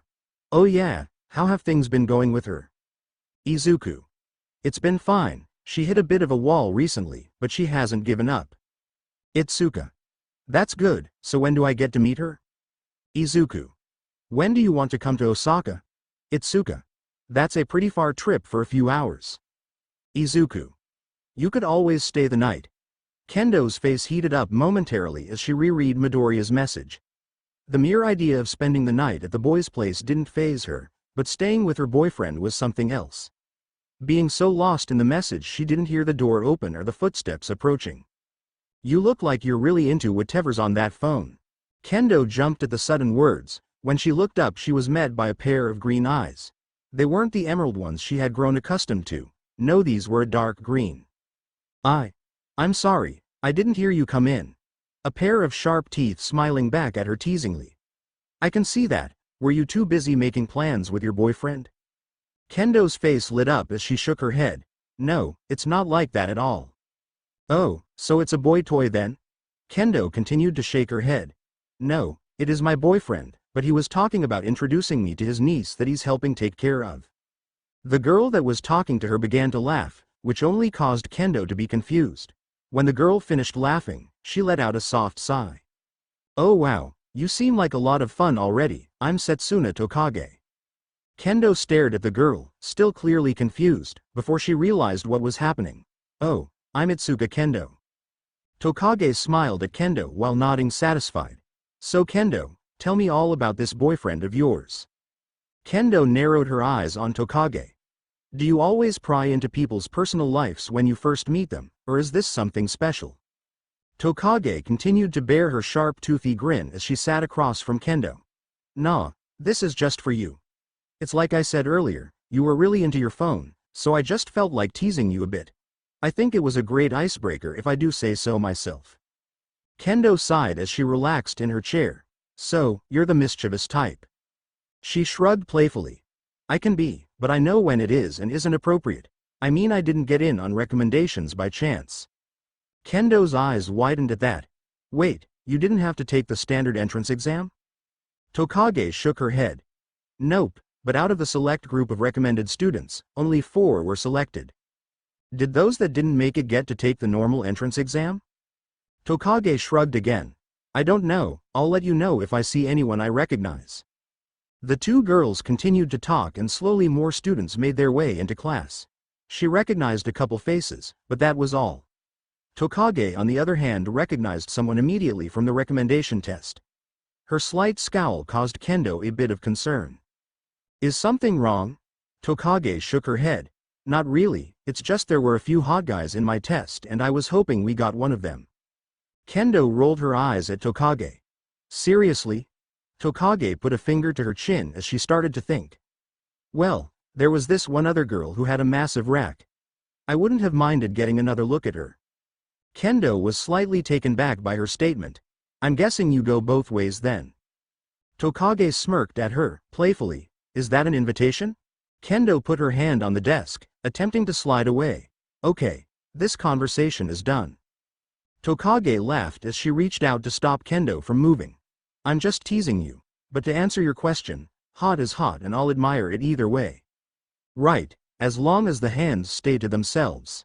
Tokage laughed nervously as she lifted her arms to show her hands missing. I can't make any promises. Kendo went wide-eyed as she looked at the 2 stumps in front of her. As she looked on in amazement, she felt a tap on her shoulder. When she turned around, she saw 2 floating hands next to her. The 2 hands drifted back to Tokage, and reattached themselves. Alright, what exactly is your quirk? Lizard tail splitter.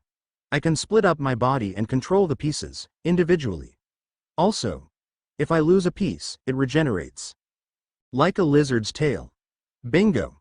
Kendo smiled excitedly. That's a really cool quirk. Thanks. What's yours? It's called Big Fist. Tokage smirked, mischievously. Sounds kinky. Kendo took a deep breath ready to lay into her. You know wha. Just before Kendo could get started, the door opened up, revealing a tall man in a red and white outfit with gray hair. All right. Everyone in their seats, we don't have much time before the orientation. Tokage patted Itsuka's desk with a smirk as she made her way to her desk. Kendo could only sigh in response as everyone got seated. All right.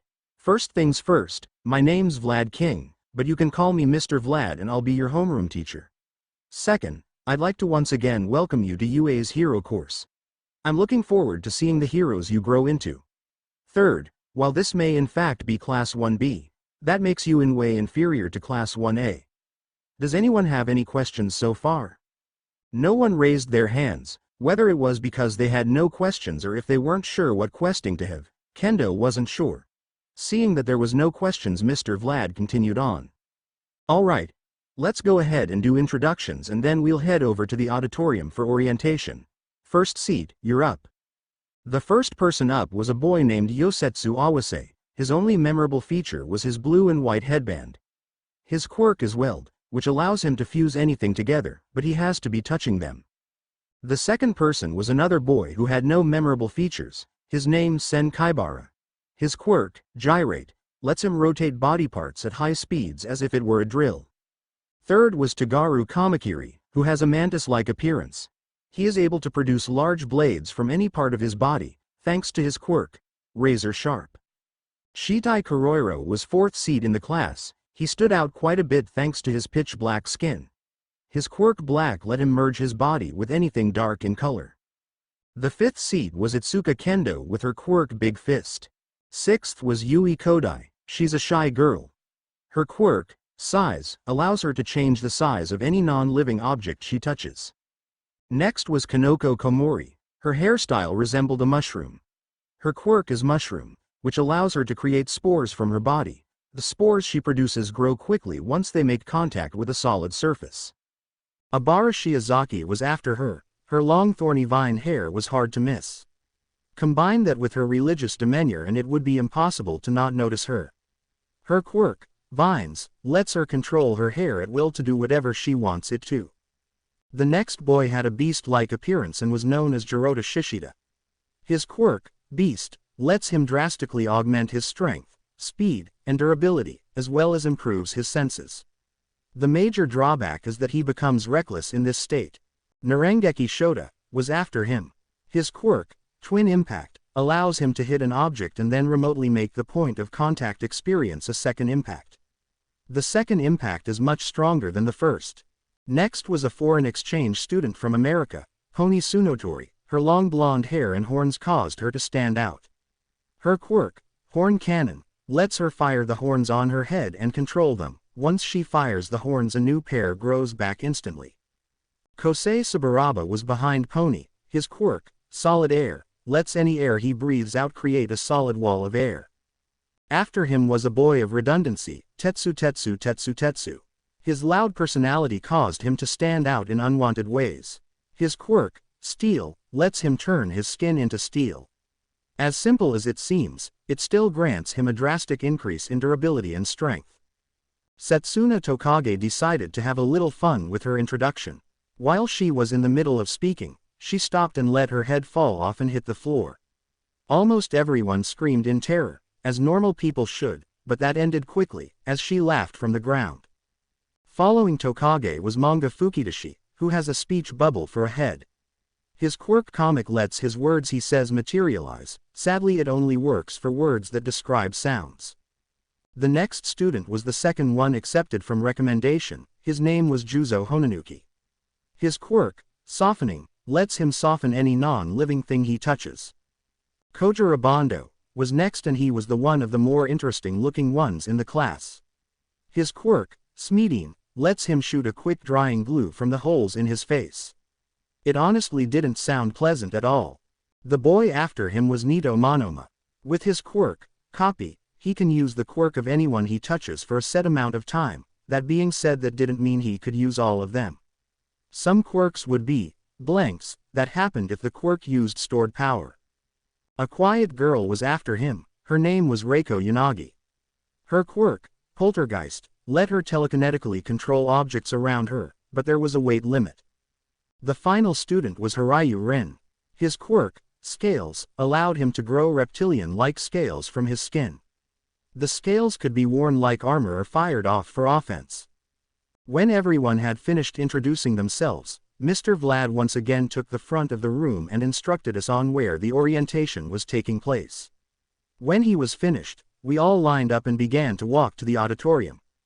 Inside, we found our seating area. Tokage was quick to take one of the seats next to me, while Monoma occupied the other. While we were waiting for things to begin, Tokage leaned in and elbowed me. "Hey, it looks like Class 1A hasn't shown up yet. Do you think something happened?"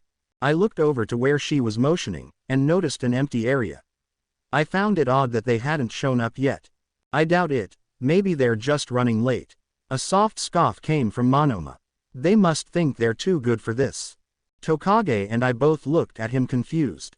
Sure, it was odd they hadn't shown up yet, but I highly doubted it was the student's choice. It was more than likely their teacher's idea, but I was sure whoever they were had a good reason for it. Before we were able to tell him our opinion, a small rodent-like creature stepped up to the podium and began the orientation. The whole speech took about 30 minutes, and it was basically a rehashing of our welcome. There wasn't much interesting said, and it honestly made me wonder if Class 1A had made the right decision on skipping out on this. When everything finished, we found our way back to the classroom where Mr. Vlad opened the floor for questions. Most of the questions were about what we would be learning about, hero work, or what our daily schedule would look like. Everything was going smoothly, until Tetsu raised his hand. "Mr. Vlad, is there a reason why Class 1A never showed up?" Mr. Vlad sighed as he rested his hand on the podium. "Here at UA, teachers in the hero course are given more freedom in the way they run their classes. Class 1A's teacher is known for doing things quite differently than the others. He more than likely was having his class do a quirk assessment test." Tetsu shot up confused. "Wait, should we be doing a quirk assessment as well?" Mr. Vlad nodded his head. "Yes, but we'll be doing it at the end of the day." Shishida raised his hand wanting to chime in as well. "Is that really necessary? Didn't everyone see what we can do during the entrance exam?" "We did, but that was in combat. This will give you a baseline of what you can do with your quirk. We'll do these at the beginning of every semester to check your progress."